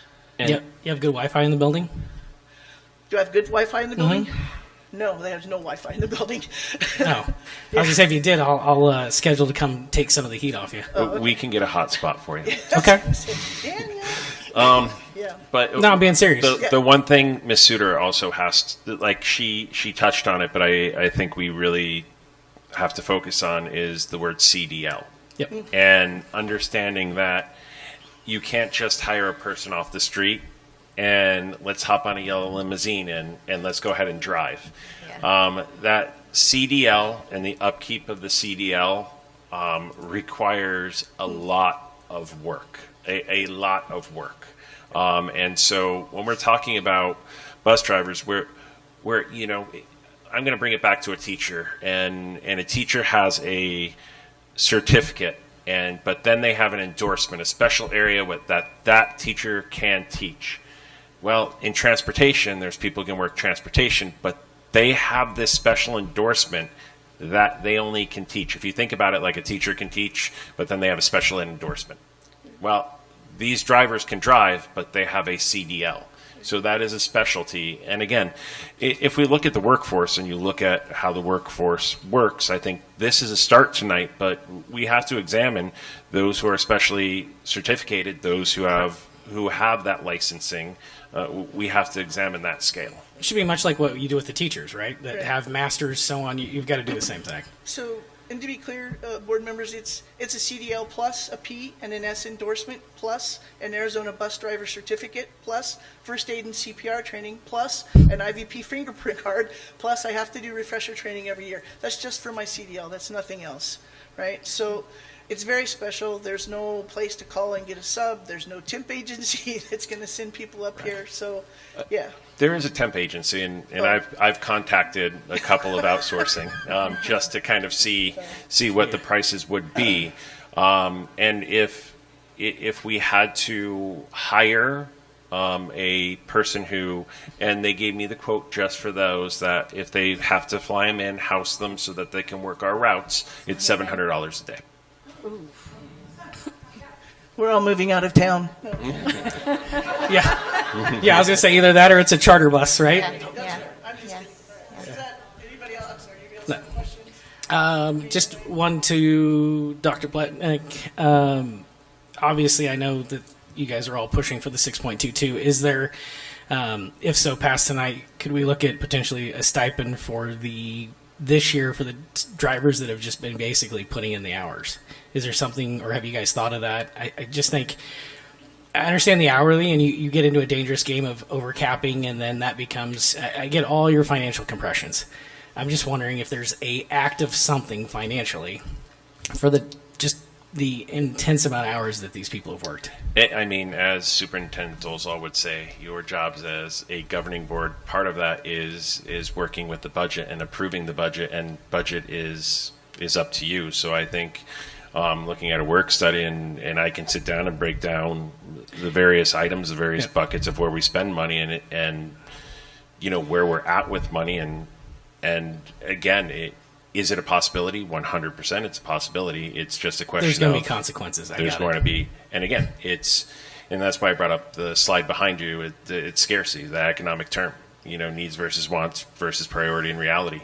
Where are we going to sit with this? And again, is there a way to look at the budget and say, well, maybe we can look at, yes, we're going to spend a little bit more here, which means our carry forward is going to be reduced, which is going to have an impact on FY27.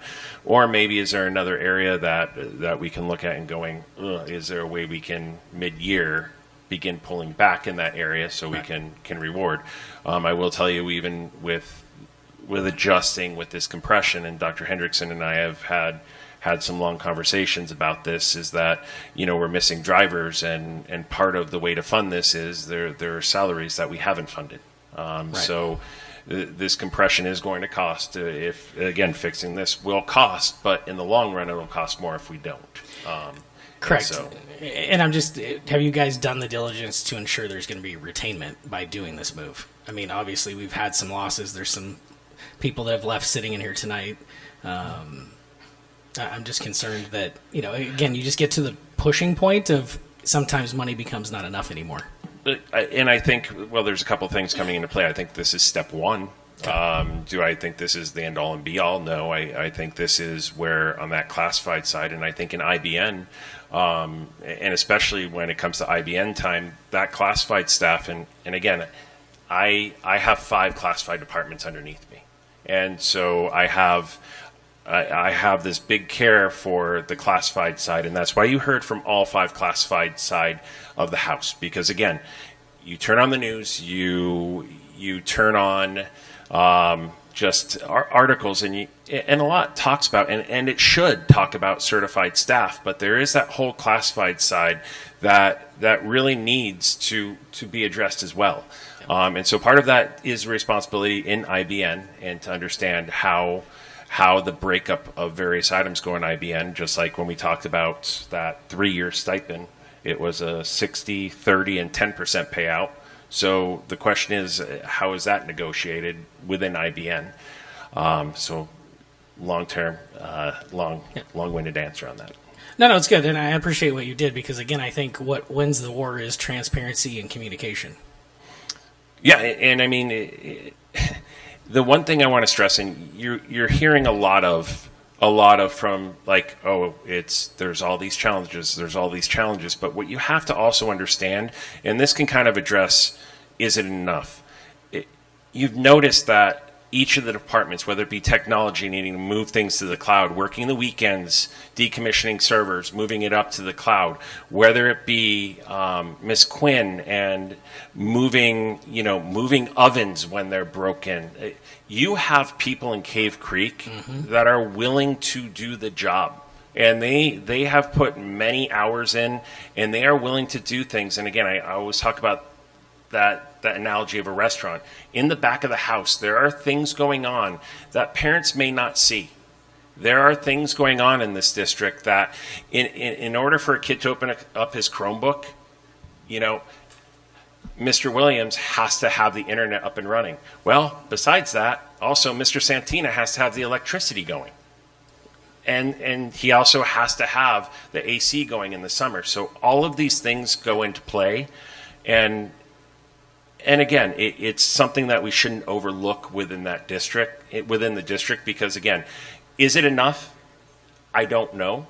But if we don't do anything, my fear is that we keep on the path of losing more employees. Well, I definitely say if you want to put something on the agenda for talking about some stipend and understanding and have Dr. Pletnick present options, I think it would be a great idea. You got it.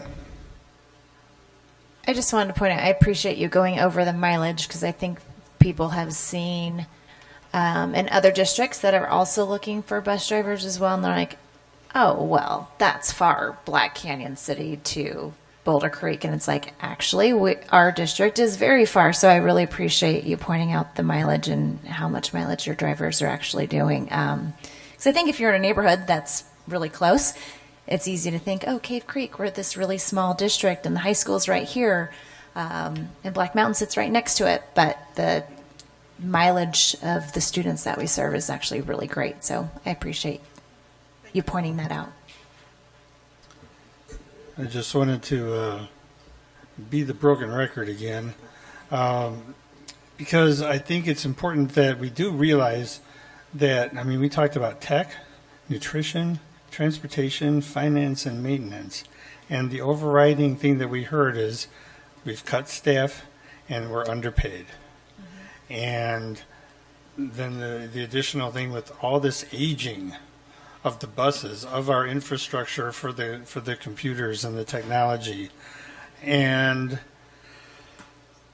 I said it when we were filled up with people very angry about the school closings.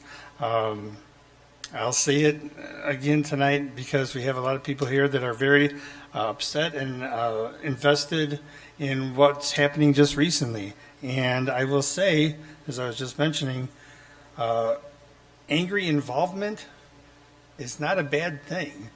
It's way better than indifference and apathy. So I hope that we are listening as a community. If people are watching, all these things afterwards, or the people here and it gets out, this is what we have to deal with every day. This is what these people have to deal with every day. And bonds and overrides will help many of these problems. Bonds will pay for new buses. They will pay for new infrastructure. Overrides will pay for more people.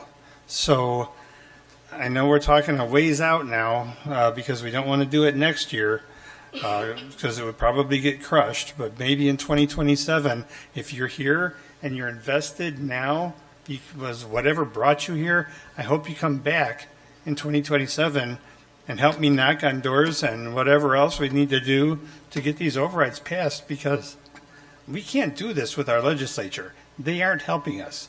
They are way more invested in other things that do not help us. So I hope that we take this home with us today. So that's all I wanted to say, because this is darn important, and it's something that we have to do here in this community.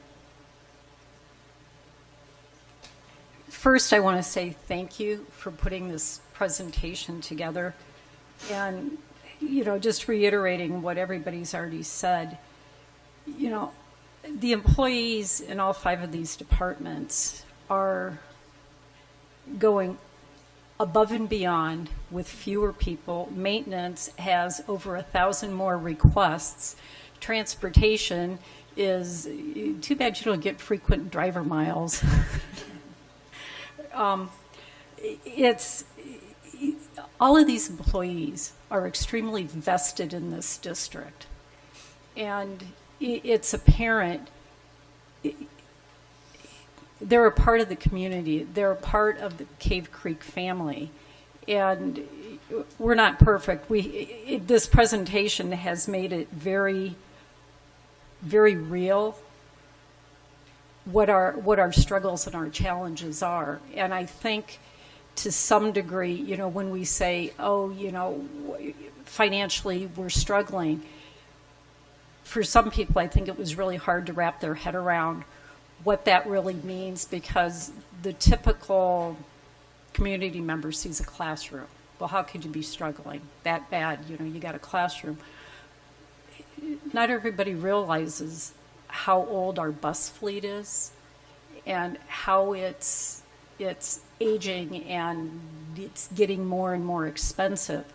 And, with food and nutrition, we have equipment that's no longer brand new. And, Shannon, thank you for what you do, because, as a parent, planning a meal for a family can be a challenge. Planning meals for an entire school district with the resources that you have is almost like a magic act. So, thank you. Technology, you guys also have aging equipment, and by some stroke of genius, you are keeping us up and running and keeping our kids educated. And without you guys, we would have an extremely uphill battle. So thank you. Finance, they're the I don't want to say the heart and soul, because everybody is truly the heart and soul, but they're the money people. And they're kind of really important. And, transportation, maintenance, everybody works so hard. And all I can say to the parents that are here is make sure your kids say thank you to their bus drivers, to the food and nutrition people, to the IT people, whoever you see in this district. You got to remember there's a lot more to it than what you see. And I appreciate everybody. And, we need to let them know, while we're working on trying to figure out how to get some more money for everything we need. So that's all I have to say. Okay. Moving right along. Item 6, action consent. Is there a motion? So moved. Is there a second? Second. All in favor, say aye. Aye. Any opposed? Okay. Item 6.6, monthly enrollment report, presented by Dr. Pletnick.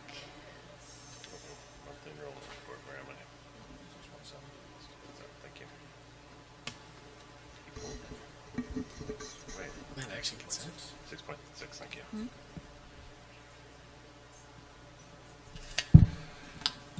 We move that the governing board take no action, information only.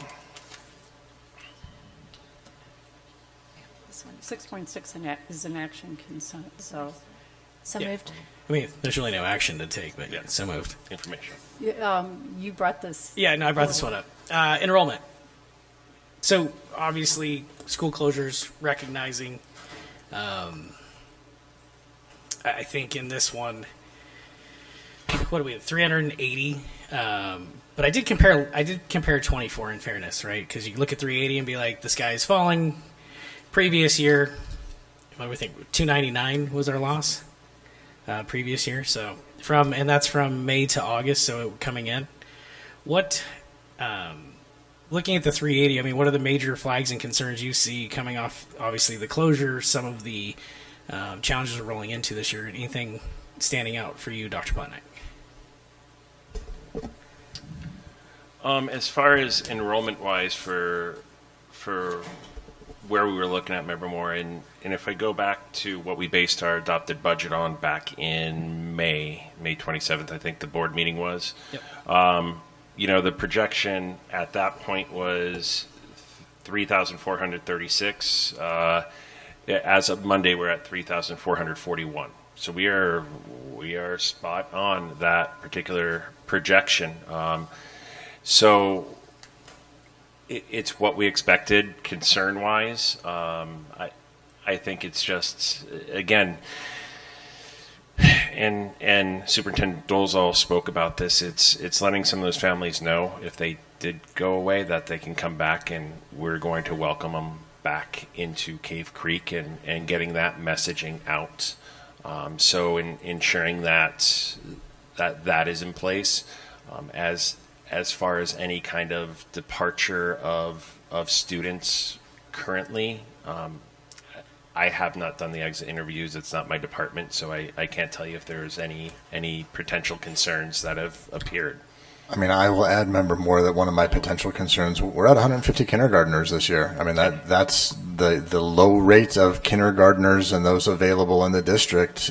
And again, this isn't limited to just Cave Creek, but that's what I care about, and that's what matters. So even just dropping from the 200s that we've been in the last couple of years, and then down, we've seen an increase in micro schools and different things that are going on separate from public schools. So again, I think that's one of the main reasons we went out and did the chamber breakfast, and we'll continue to go out. And again, I believe we're the best game in town. I believe we offer the best value. I believe we do it better. But that doesn't mean that everybody's going to choose us. And so what are we going to do? Frank and his department looking at ECS, bringing on the new preschool program, because our families said they wanted it and that would benefit from it, but also that's setting up and getting them into our schools. Why do we let micro schools come and rent space in a building? Because then they're coming to our schools, they're seeing us, they're taking part in programs with ECS where they're having positive experiences with Cave Creek School District. Again, will they come back to us for sure? Maybe not, but if we can provide them the experience that they have and they get to see that. We also know that one of the biggest things they're realizing is that it takes a professional teacher to teach someone to read. Like, the core subjects matter. Right. And so even going down that path with different groups in terms of what does that look like, of how we can be involved. Because again, I think our professional teachers, I put them up against anybody, just like I'd put our classified staff against anybody. I'd put our families up against any other district, as well as our students. So, and Superintendent Dolezal, to counter the concern over kinder, I will say our 9th grade class, which is larger than our 8th grade class. For the first time that I can remember, is actually bigger than the 8th grade class. So there is positive momentum in that direction. I think it's truly understanding what's going right in that situation, and it's grown. So why did it grow? Why did those students come to us? Why did those students come back to us? Is key to understand. And then with Desert Willow, is there a plan to put some marketing or some power behind that? Obviously, the shifting of the two schools really kind of fell more into Horseshoes and Black Mountain. So with the enrollment looking where it is there, any solutions? I know we were talking about making it, pushing more towards immersion, things of that nature. Has anything changed, or is there, I know you guys have plans, so I'm just kind of trying to understand. Right, remember more. No, thank you. So again, depending on Brandy and Dunlap and her team, I know we made some decisions about staffing and really wanting them to concentrate on being able to sell what an incredible, well, number one, it's the original. And again, I would still argue it is the best Spanish immersion experience in Arizona. So how can we continue to market that? Will we continue to bring kids in? Looking long-term at demographics, we've got Rio Verde where they show some potential growth at some point in time. But 5 years or so out, we've got homes going in at Sonoran Parkway and then south of there too. So how can we sell all of our schools and get information to all of those areas?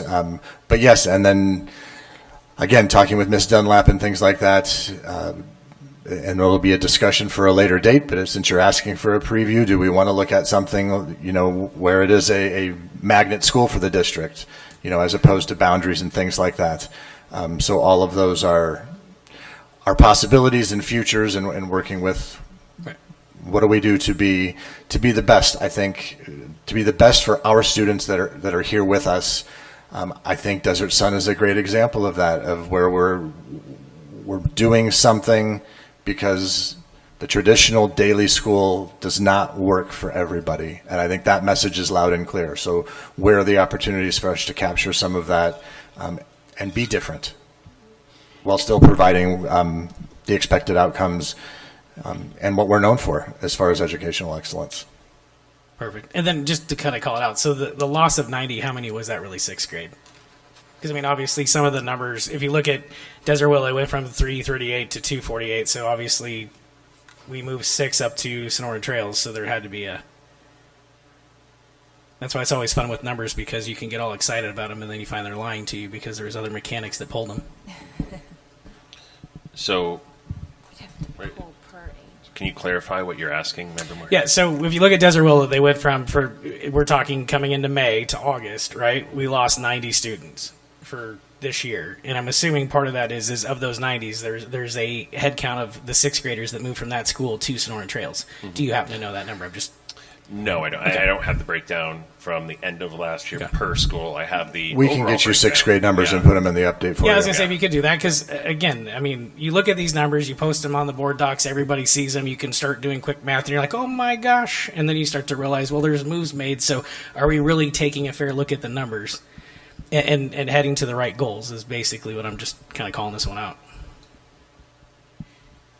Anything else? Yeah, just my other question is based on all of these and where we're trending line, we don't see any turbulence around programs or anything like that. We're steady still. Is that a fair assessment based on your financial report tonight and looking at these enrollment numbers? You want me to Define specify? program. IB, theater, all the things that were, continue to be brought up last year. This is just the check and the balance. Yeah, as of right now, we are moving along. So as of right now, all programs are functioning, and we have not cut any of those programs, and they are set to be in place throughout the year. Yeah. And Dr. Jensen, do you have when you're just going to start doing, for instance, course catalog or that types of things, which is all of that? Right. So we'll be doing the course catalog meetings all fall, and so part of that process is looking at the enrollments in each of those programs.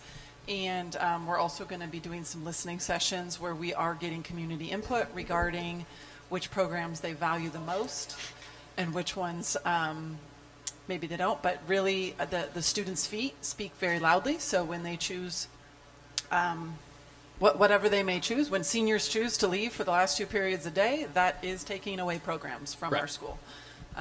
And so those are the types of discussions that we have when we're in those course catalogs is what can we staff, because one of the things right now we do have some that have very small numbers, and we'll have to look at those to make sure that we're being fiscally responsible as well.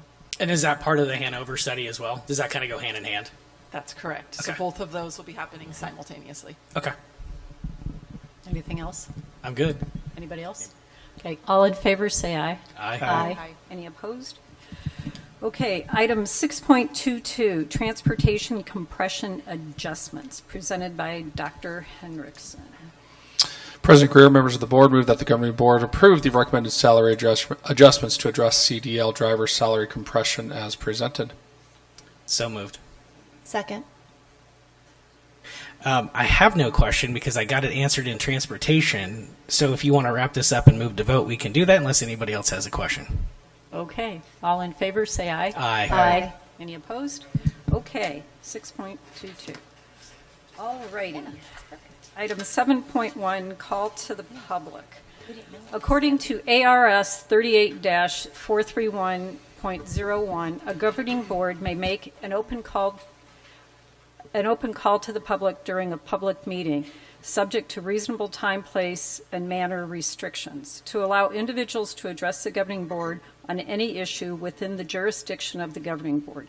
At the conclusion of an open call to the public, individual members of the governing board may respond to criticism made by those who have addressed the governing board, may ask staff to review a matter, or may ask that a matter be put on a future agenda. Members of the governing board shall not discuss or take legal action on matters raised during an open call to the public unless the matters are properly noticed for discussion and legal action. We ask the audience members to practice proper public meeting decorum, refraining from the use of speech or language that is offensive or inappropriate. Those that refuse to follow these rules may be asked to leave. Okay, we have several individuals that have submitted for public comments. Due to the number, there's 2 minutes unless the individual has grouped their time with other folks. Our first speaker will be Carrie Smith, and Carrie will have 6 minutes.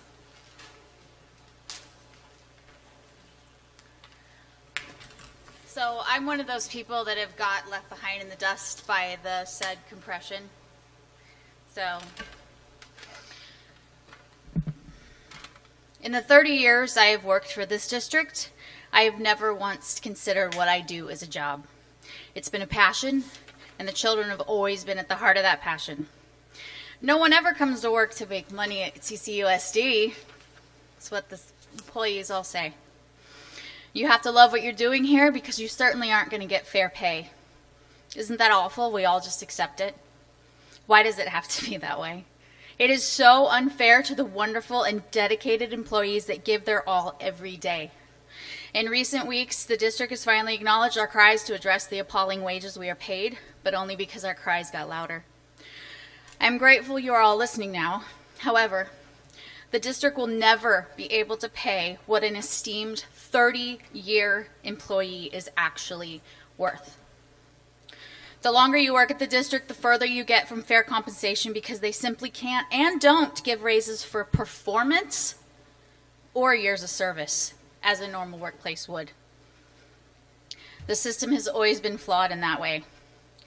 At my 20-year mark, I decided to change career directions within the district, and I wanted to become a bus driver. Even then, I was started as a base pay bus driver, and my previous 20 years of service were not taken into consideration at my pay rate at all. I should have walked by then, because by any measure, that was extremely unjust. My love of this community kept me here. But passion and love of your community can only take you so far when you don't feel valued and your loyalty is taken for granted. In my frustration with the district and in watching this tragic deterioration of it, I have decided to resign from CCUSD. Countless tears and sleepless nights have brought me to this decision. It was the hardest decision of my life. I am literally shaking. 30 years. Nothing. Zero. I have 0 raises. Ever.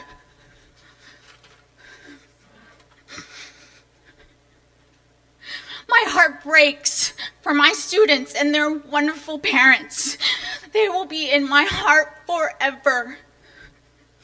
My last day being the lead driver at CCUSD will be September 12th.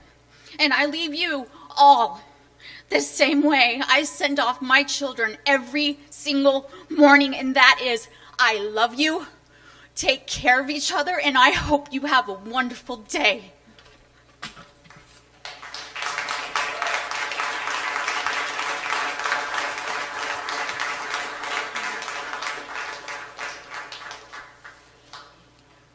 Our next speaker is Alexa Hamilton, and Alexa will have 6 minutes.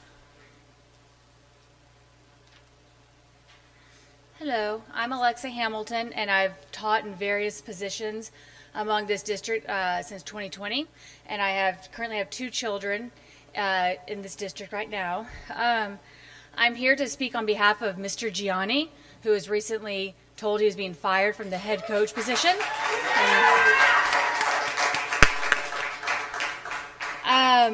And I want to speak on behalf of him. So Mr. Gianni has been with Cactus Shadows for about 15 years. He built this baseball program up. His kids went to school here. His son graduated. And I have to say he's gone above and beyond for these kids. As a teacher at Cactus Shadows, I've personally witnessed that he is a pillar in our school system. We at Cactus Shadows need teachers like him. The students, the parents, and the teachers, they all love him. Yes, it's true, his reasoning for being fired, that he did not register to use the field a week in advance, and he violated a few arbitrary rules pertaining to the field use. However, these are little nitpicky, bureaucratic, administrative minor rules. Compare these minor shortcomings to everything he does for that field and everything he does for the kids. He lives 5 minutes from the baseball field and does everything for it. For example, from what I've been told, the field floods due to piping issues. He drives over there and turns off the water. Who else can do that? Who else will do that? If you bring someone else in, they're not going to live that close to the field. They're not going to do that. He goes above and beyond in caring for the field and his players. The reason Mr. Gianni got in trouble was that he put the kids first. His kids wanted to use the field. He let the kids use the field. He trained them after hours. He put the kids first and didn't listen to the little administrative loopholes that they wanted him to jump through, that they ask all teachers to jump through. And we really just want to put the kids first. We just want to teach the kids and love the kids. And then we get put through these little administrative nitpicky loopholes. And these nitpicky little administrative scoldings are exactly the problem at Cactus Shadows. They try to blame our problems on being the lowest paying district basically in the state. However, as I keep hearing the budget. Okay, here's something that can solve your problems, especially at Cactus Shadows. Teachers will stay for less money because they care about these kids and these communities. I've personally talked to them. The reason so many teachers are leaving, long-term teachers, is because they feel so disrespected and so unvalued by people at the higher-ups. I can tell you from personal experience, money is only part of the problem. We can get past the money. The real thing is that drives good experienced teachers away from our school is the nitpicking disrespect our veteran teachers like Mr. Gianni face. This disrespect drove away Andrew Cupo, who the students loved, Alyssa Erickson, who the students loved, Brett Lindbergh, who did so much for the kids and was driven away by just the disrespect he feels. I spoke to these people. I'm friends with them. Some of them cried when they left. Danitza Gianni, Mr. Gianni's wife, who's my mentor, she went above and beyond. She is a force. She did the work of 4 people. She was driven away by the disrespect and not feeling valued or supported. That's why these teachers are leaving. All these teachers were very sad to leave Cactus Shadows, but could not take the nitpicking disrespect and lack of support any longer. These teachers are pillars in our school. We need them to hold our school together. We need to fight to keep teachers and coaches like Gaetano Gianni. Cactus Shadows is very quickly becoming the school where first-year teachers go who can't get a job anywhere else. And then they stay a year or two and they leave because they usually live far away from here. It's causing us to fall apart. Losing great teachers like Mr. Gianni is hurting our school and it's hurting our kids. Please, please do not allow this to happen at Cactus Shadows. I love this school. I love this community. I want my children to graduate from Cactus Shadows. Please keep Mr. Gianni as head baseball coach and at Cactus Shadows. Thank you.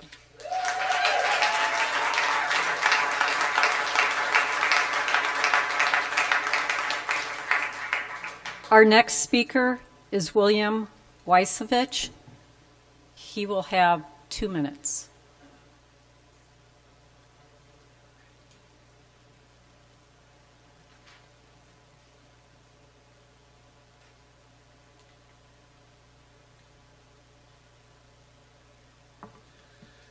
I want to thank the board. As you've read in my emails, I was administrator for 31 years. You know what they call a person that smiles on Monday morning? Retired. I'm glad I'm retired. I'm worn out. I appreciate what you people are doing. It's tough. You got my emails, I'm hoping anyway. You know my feelings. I do not know Mr. Gianni. I go to many programs. I've been in this district since 1985. I love the changes in this district. You can't believe what it was like in 1985 when I was a principal here, when I was an athletic director here, when I coached 3 sports at the same time, when I also was a special ed director. All of those at the same time. I love the changes of the fields, of the facilities. I love what the board has done. I love what you've done here. You know how I feel. This should not have been thrown in your lap, in my opinion. The administration should have hired it. I would assume he's done something wrong, but if he's being remained as a teacher, then he should not be fired as a coach. It's that plain and simple. I heard asking the parents and myself to help at the schools, which my wife and I, do fundraising for the schools. We talk to our pickleball friends who are retired. And I'm now hearing from them what's going on at the school. Why are they getting rid of this teacher coach who's been in this district 13 years, who lives in this district? And for 40 years, I know we can't get teachers to live in this district because they can't afford to live in this district. They haven't been able to since 1985. So please reconsider what you can do. Turn it back to the administration to do their job and handle the situation. I'm sorry, your time is up. As a platoon leader and a squad leader in Vietnam handled men. When they didn't do something right, I handled them. As an administrator, I'm sorry, I handled Mr. my Weisovich, staff. your So time is up. please consider that. Thank you for your time. I appreciate it.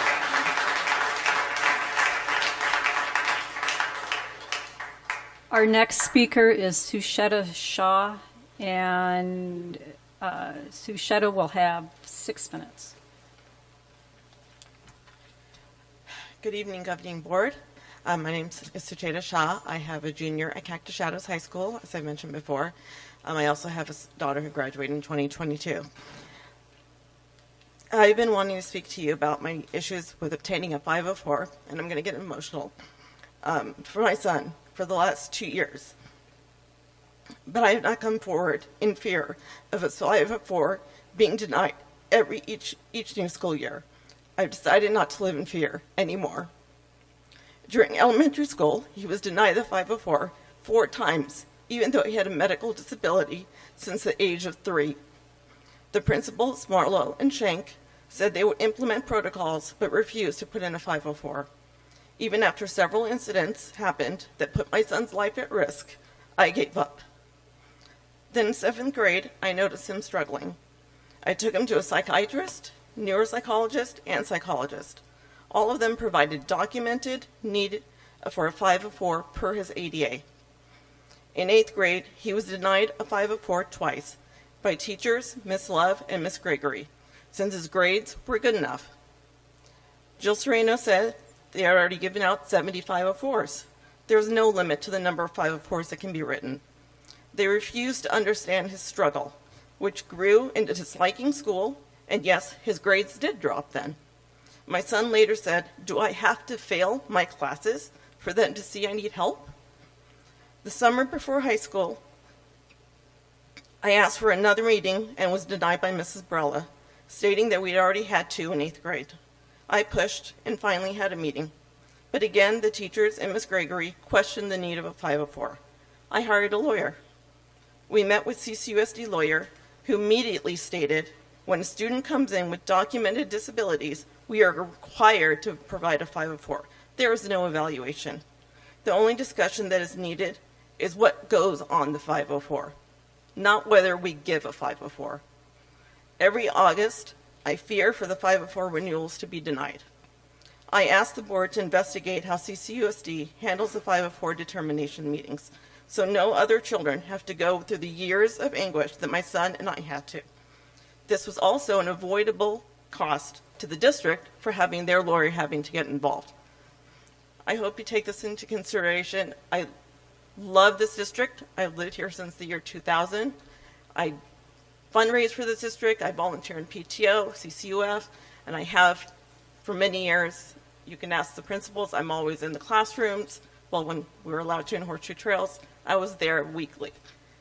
And I hope you really take this into consideration. I hope my son doesn't get denied his 504 next year, but as of this year, I still haven't even got a copy of it officially signed yet. Thank you.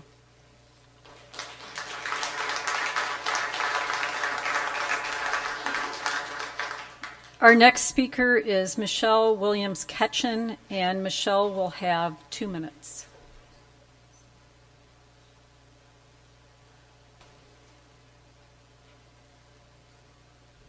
Good evening to the board. My name is Michelle Williams-Ketchen, and my husband and I raised our 4 children in the CCUSD district. All 4 of them graduated as Falcons in the language program, and my husband also coached with Gaetano Gianni for 8 years. I'm here to speak to you about the power of this board and the power of community. This board has been a wonderful leadership beacon, and this Falcon community has been a boutique-ish, wonderful district with a tight-knit community who rallied behind the baseball program in contributions of time and money and efforts. I've heard many speak about cuts this evening. The baseball field, its support, its time has been supported by this community and without supportive funds from the district. That is the power of community. Cactus Shadows baseball has long held a wonderful reputation for not only the best field in the valley, but growing baseball talent, from many of which have gone on to play, including 2 of our own 3 sons at the collegiate level and some players even at the professional level. Most importantly, though, this baseball program under Coach G grew men of fine character. Critical to this culture has been Coach Gianni's philosophy for community, encouraging Falcon alumni, such as the recently deceased Ben Musser, to come back and visit, work out, speak to incoming players, etc. This has been in the community's DNA for 15 years. The players respect the field. They use it with responsibility and true pride. I understand there are policies and rules to adhere to in the district, and the district needs to be protected from liability. However, to end this award-winning coach's career due to field access from alumni is simply just morally and ethically wrong. Many parents have told me that your current athletic director, who, by the way, is the 8th one in 15 years here of Gianni's tenure. Michelle, I'm sorry, your time is up. In fairness to everybody who has spoken, I we just want have to say to one thing. adhere to Your the AD time. is talking about cleaning house. Is that appropriate in this Falcon community?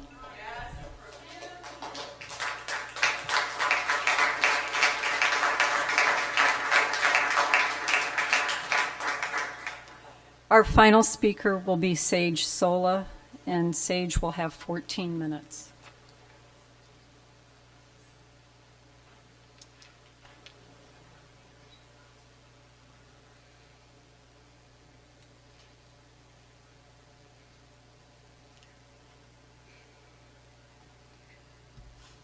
Hello. Last month, I spoke briefly about the corruption in this district. Since the last board meeting, I have had dozens of parents and staff reach out to me to share their experiences with this. Today, I want to share a personal experience. I've provided email communications between myself and 2 administrators, along with student statements, but I will summarize the events for time's sake. On February 13th, my youngest son came home from school and told me that his teacher had slapped him on the hand twice and made degrading comments about his intelligence. He was staying after class with one other student, and a few other students came in, and they were seated in the back. I asked the other student to confirm what happened, which they did. I emailed the principal immediately to request an investigation and for this to be reported. The next day, the principal called me and said that there had been a misunderstanding and that my son's hand was not slapped. When I disagreed, he warned me that if I went about trying to ruin a teacher's reputation, there would be consequences. My older son overheard this, and despite me asking 4 times for clarification, the principal would not explain. I was simply a parent doing what any parent would have done in this situation. However, the narrative was quickly changed that I was somehow trying to ruin a teacher's reputation. I want to add that I am a licensed clinical mental health therapist. I am trained to identify manipulative tactics. In this instance, the tactic used is called DARVO, which stands for Deny, Attack, Reverse Victim, and Offender. Immediately after my call, my husband called the principal and received the same response that I did. I then emailed 3 administrators next in the chain of command to inform them of this entire situation, and I CC'd my husband in the email. A few days later, my husband received a response from 1 administrator. This email, which seemingly was only meant for administrative staff, consisted of requesting no one to respond because this district has a history with me and the response needs to be consistent. This was the 3rd time we've had similar concerns with this district. In my experience, consistency means ignoring mandated reporting laws, covering up misconduct, and failing to support students. When the administrator did respond to my email, she claimed that no unprofessional conduct was found, despite student statements indicating otherwise. My husband requested copies of these student statements so that we can see what was written. One student who had witnessed the incident confirmed on their statement that my son was, quote, smacked on the back of his wrist. But this statement seemed partially erased. Both my son and the student were told to write in pencil, so both statements appeared to be partially erased. On February 27th, I met with the administrator, voicing my concerns about the lack of mandated reporting and obvious erasing of student statements.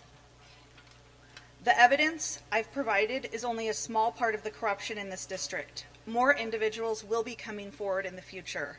As a mandated reporter myself, I ask why this administration disregards these laws, why these statements were erased, and why pencil is used on such important forms. The corruption is no longer subtle. It is overt and malignant. We will no longer tolerate it.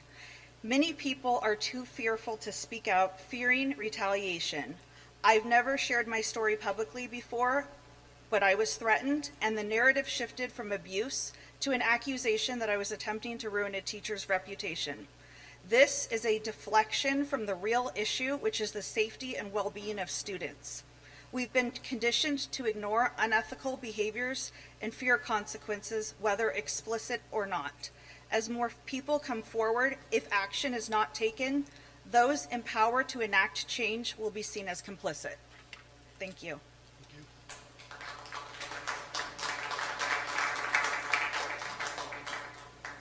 Okay, that was the end of public comments. All right. Item 9. Go ahead. Hold on. There's a lot to digest there, so Okay. just taking a second. All right. So in the course of that, what do we've got? We've got baseball, we've got transportation, and we have some HR challenges. Some new protocols.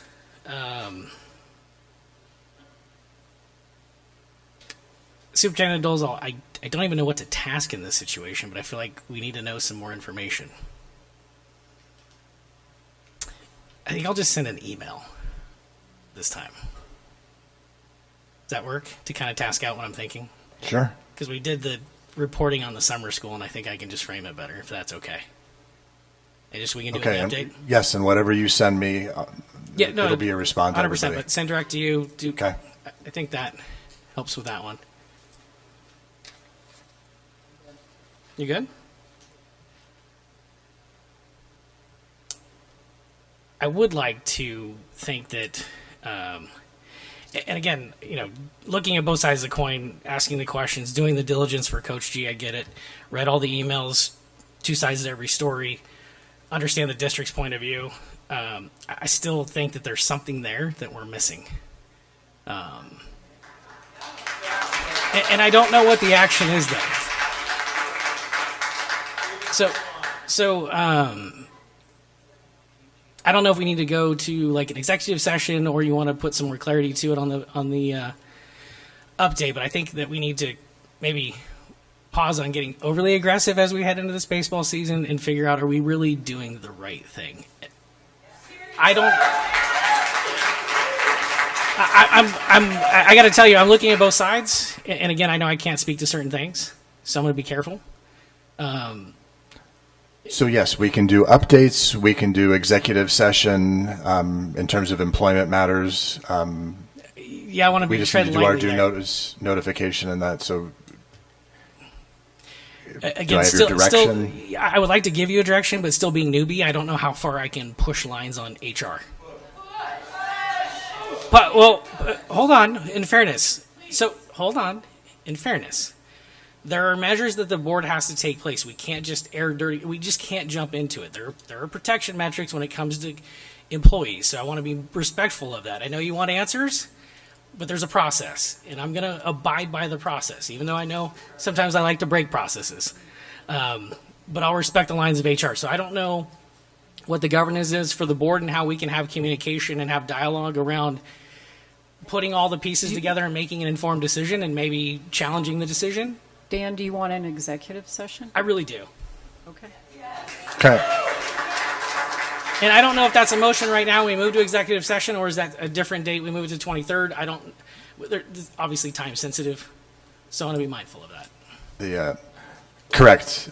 We can't adjourn into executive session without it being noticed on the agenda already. But yes, we can schedule an executive session. Okay. Anything else?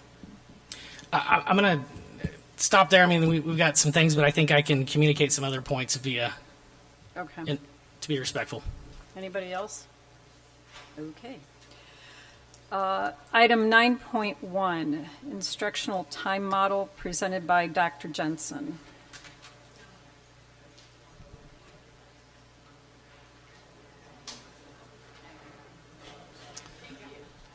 President Busby, members of the board, we've presented this multiple times already. At this point, administration moves that the governing board approves the instructional time model as was presented multiple weeks ago. I'm happy to go over it again if you would like, but we've had two public hearings on it as well as the presentation last board meeting.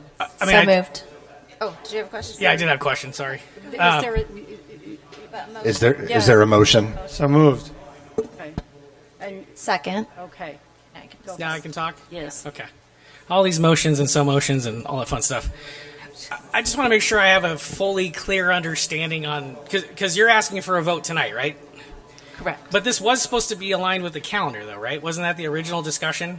No, this really needs to be approved before the calendar because this would allow the calendar to have more flexibility.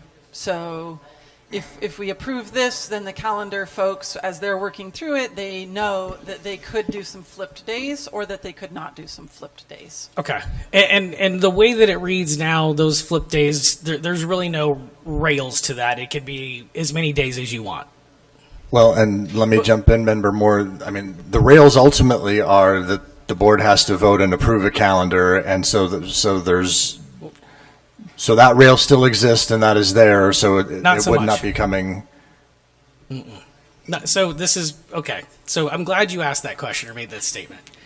Remember, where it wasn't a question. It was it's a statement yeah, I was going to say that you have to statement, approve the whichever calendar. way you're posing it, because the problem is as a board, if we pass this does open up the fact that in all reality, you get to a 4-day school week regardless of how the calendar is proposed because of the simple fact of there's no rails on how many days that you can make online learning. So technically speaking, you have the ability to make every Friday a online learning day because there's no stipulations in here that are limiting or.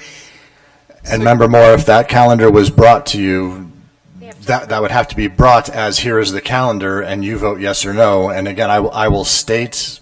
I've stated before, I will state again, as long as I am sitting in this seat, I will not bring a 4-day calendar for the district. I won't. I don't believe it's good for kids, and that is where Bill Dolezal stands, so there will not be a 4-day calendar coming. I am meeting we're meeting later to talk about calendar and all of that, and I will make it very clear to the calendar committee, I'm not going to put up a 4-day calendar. So this is stipulated, just so I'm clear, because maybe that is the piece that I'm missing in this equation, is it's tied to the approved calendar. So you have to basically come forth with all of your online learning days. It's not that, hey, I can adjust Correct. wherever I want to. Because again, when it's mixed with in case of emergency, so should something happen, you could move on. Again, that's what I'm saying. When you word stuff, words, much like many things, you give too much, you can maneuver it however you see fit. Yeah. So remember more, an emergency wouldn't be every single week. So an emergency would be there's no air conditioning, so we're going to flip school for a day. Correct. So that we can still call the students present, and we're going to flip learning. Students, you're still required to log into your Google Classrooms, complete your assignments, and do all of those things. We'll see you tomorrow as soon as we have the air conditioning fixed. So that would be that clause, which that clause hasn't changed. That's been there for several years. The only clause that has changed was the staff development clause, which has come from the request that sometimes we need more than 90 minutes, oftentimes, for staff development. And so we would like to be able to say, and it wouldn't have to be a Friday, it could be a Wednesday, but that would be up front. The calendar folks would get to decide and would publish that calendar. The only days that would get published and late Dr. would be Jensen, CCTVs. which then would be brought to the board for approval. That's the part that was missing, and that's what I'm saying. When you go through these presentations and things are not fully baked and defined, it leaves question. And obviously, once we approve something and it leaves us, and there's the ability for adjustment because we've approved our front, you have control. Just making sure that there's bumpers on that so that it's clear, concise, and that we don't have the typical route, which is once something becomes a problem, well, the board approved it. Just trying to make sure that there's clear lines of sight and we're good. So it sounds like, based on that explanation, which could have been in here, would be helpful. Noted. We'll have better presentations. Anything else? I'm good. This is also for testing. Yes. Correct. Yeah. That's what typically we've only used it for testing. We've had the Right, possibility to do emergencies if we needed to, and then what we're adding is the staff development option because in the discussions last year that came up that, well, this might be a good option, but our instructional time model had not outlined it, so we wanted to make sure our instructional time model explicitly stated it. then the calendar committee can go forward, present to you all a calendar based off of this. I have clarity. Thank you. Okay. All right. Any other questions? All right. All in favor say aye. Aye. Any opposed? Okay. 9.3, approval of superintendent's performance pay or 9.2, I crossed that one out. 9.2, approval of 2025-26 superintendent's goals, presented by Mr. Dolezal.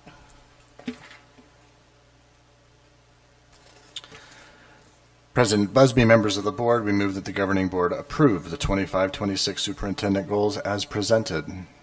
So moved. Second. Any questions, comments? No. All in favor, say aye. Aye. Any opposed?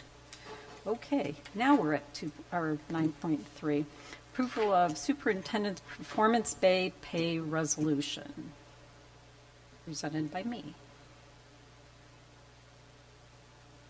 Have the resolution? I see the.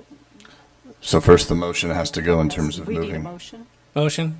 So moved. Second. Okay, now. All right. What is our? No, Danny, do you? It's 9.3. I have a copy. There it is.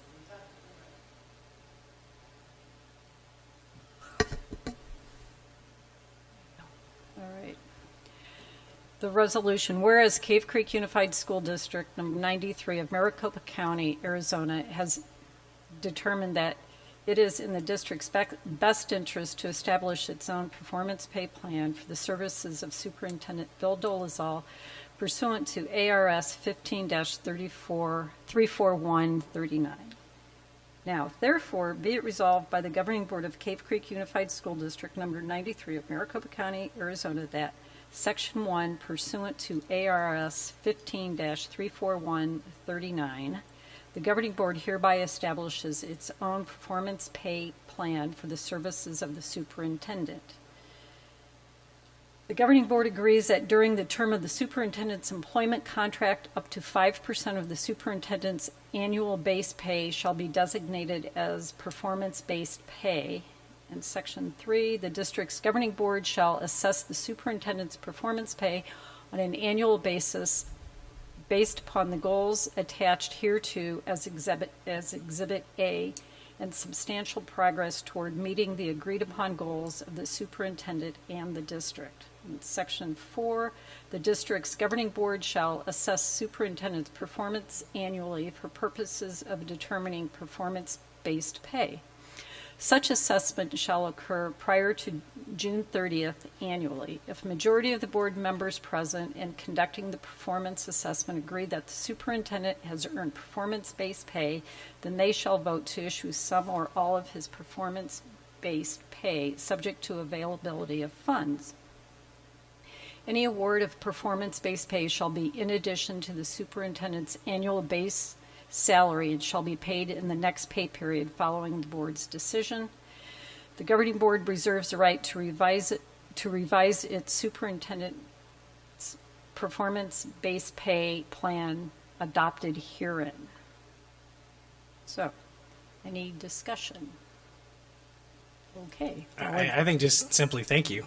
Yes. You've foregone it every year. So thank you Okay. for your leadership. Yes. Thank you. So move. We already moved. Okay, all in favor say aye. Aye. Any opposed? Okay. 9.4, Legendary Teacher Resolution. Legendary Teacher Day. We need a motion. I'm sorry. So moved. Second? Second. All right. Legendary Teacher Day is Thursday, September 25th.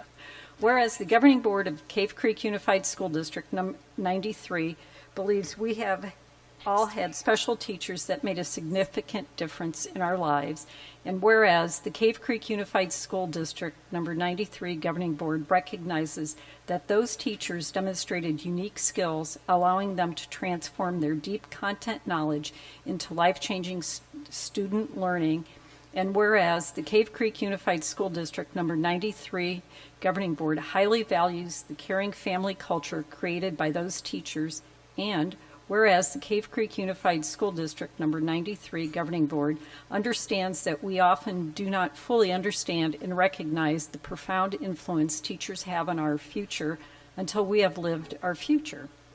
And whereas the Cave Creek Unified School District Number 93 Governing Board realizes the importance of taking time to fully recognize the legendary teachers in our lives.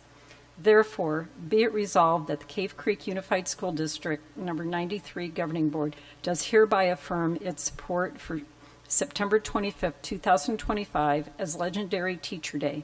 We encourage our entire community to take time on this day and contact the legendary teacher in your life and express your gratitude for the difference they made in your life. All in favor, say aye. Aye. Aye. Any opposed? Okay.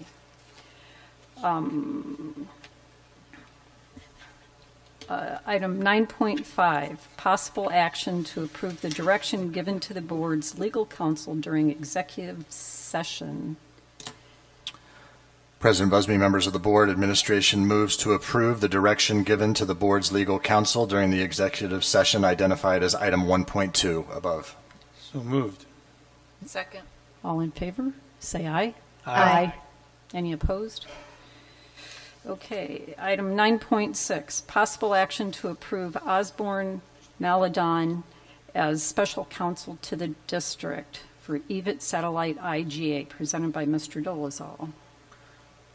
President Greer, members of the board, administration moves that the district retain the services of Osborne Maladon, PA, as special legal counsel to the district regarding the EVIT Satellite Intergovernmental Agreement and related matters. So moved. Second. All in favor, say aye. Aye. Any opposed? Item 9.7, possible action to authorize legal action regarding CTED funding statute and related EVIT IGA matters, presented by Mr. Dolezal. President Greer, members of the board, administration moves to authorize Osborne Maladon to initiate legal action on behalf of the district, if needed, regarding the EVIT Satellite IGA, the CTED funding statute, and related matters. So moved. Second. All in favor, say aye. Aye. Aye. Any opposed? Okay, that was 9.7. 9.8, approval of the 2025-26 CCUSD Governing Board norms and commitments, presented by me. Is there a motion? So moved. Is there a second? Second. Okay. From our work study, we kept intact all of our norms and commitments, and we added or expanded on, I believe, the last one. The last one. Keep going. I think it's the bottom. Okay. There it is. Yeah, the last one. As board Seven. members, we acknowledge the board's role as a policy-making entity that trusts district leadership to implement the policies. Any discussion on these? Okay, all in favor, say aye. Aye. Aye. Any opposed? Okay. Item 10.1, upcoming calendar events, presented by Mr. Dolezal.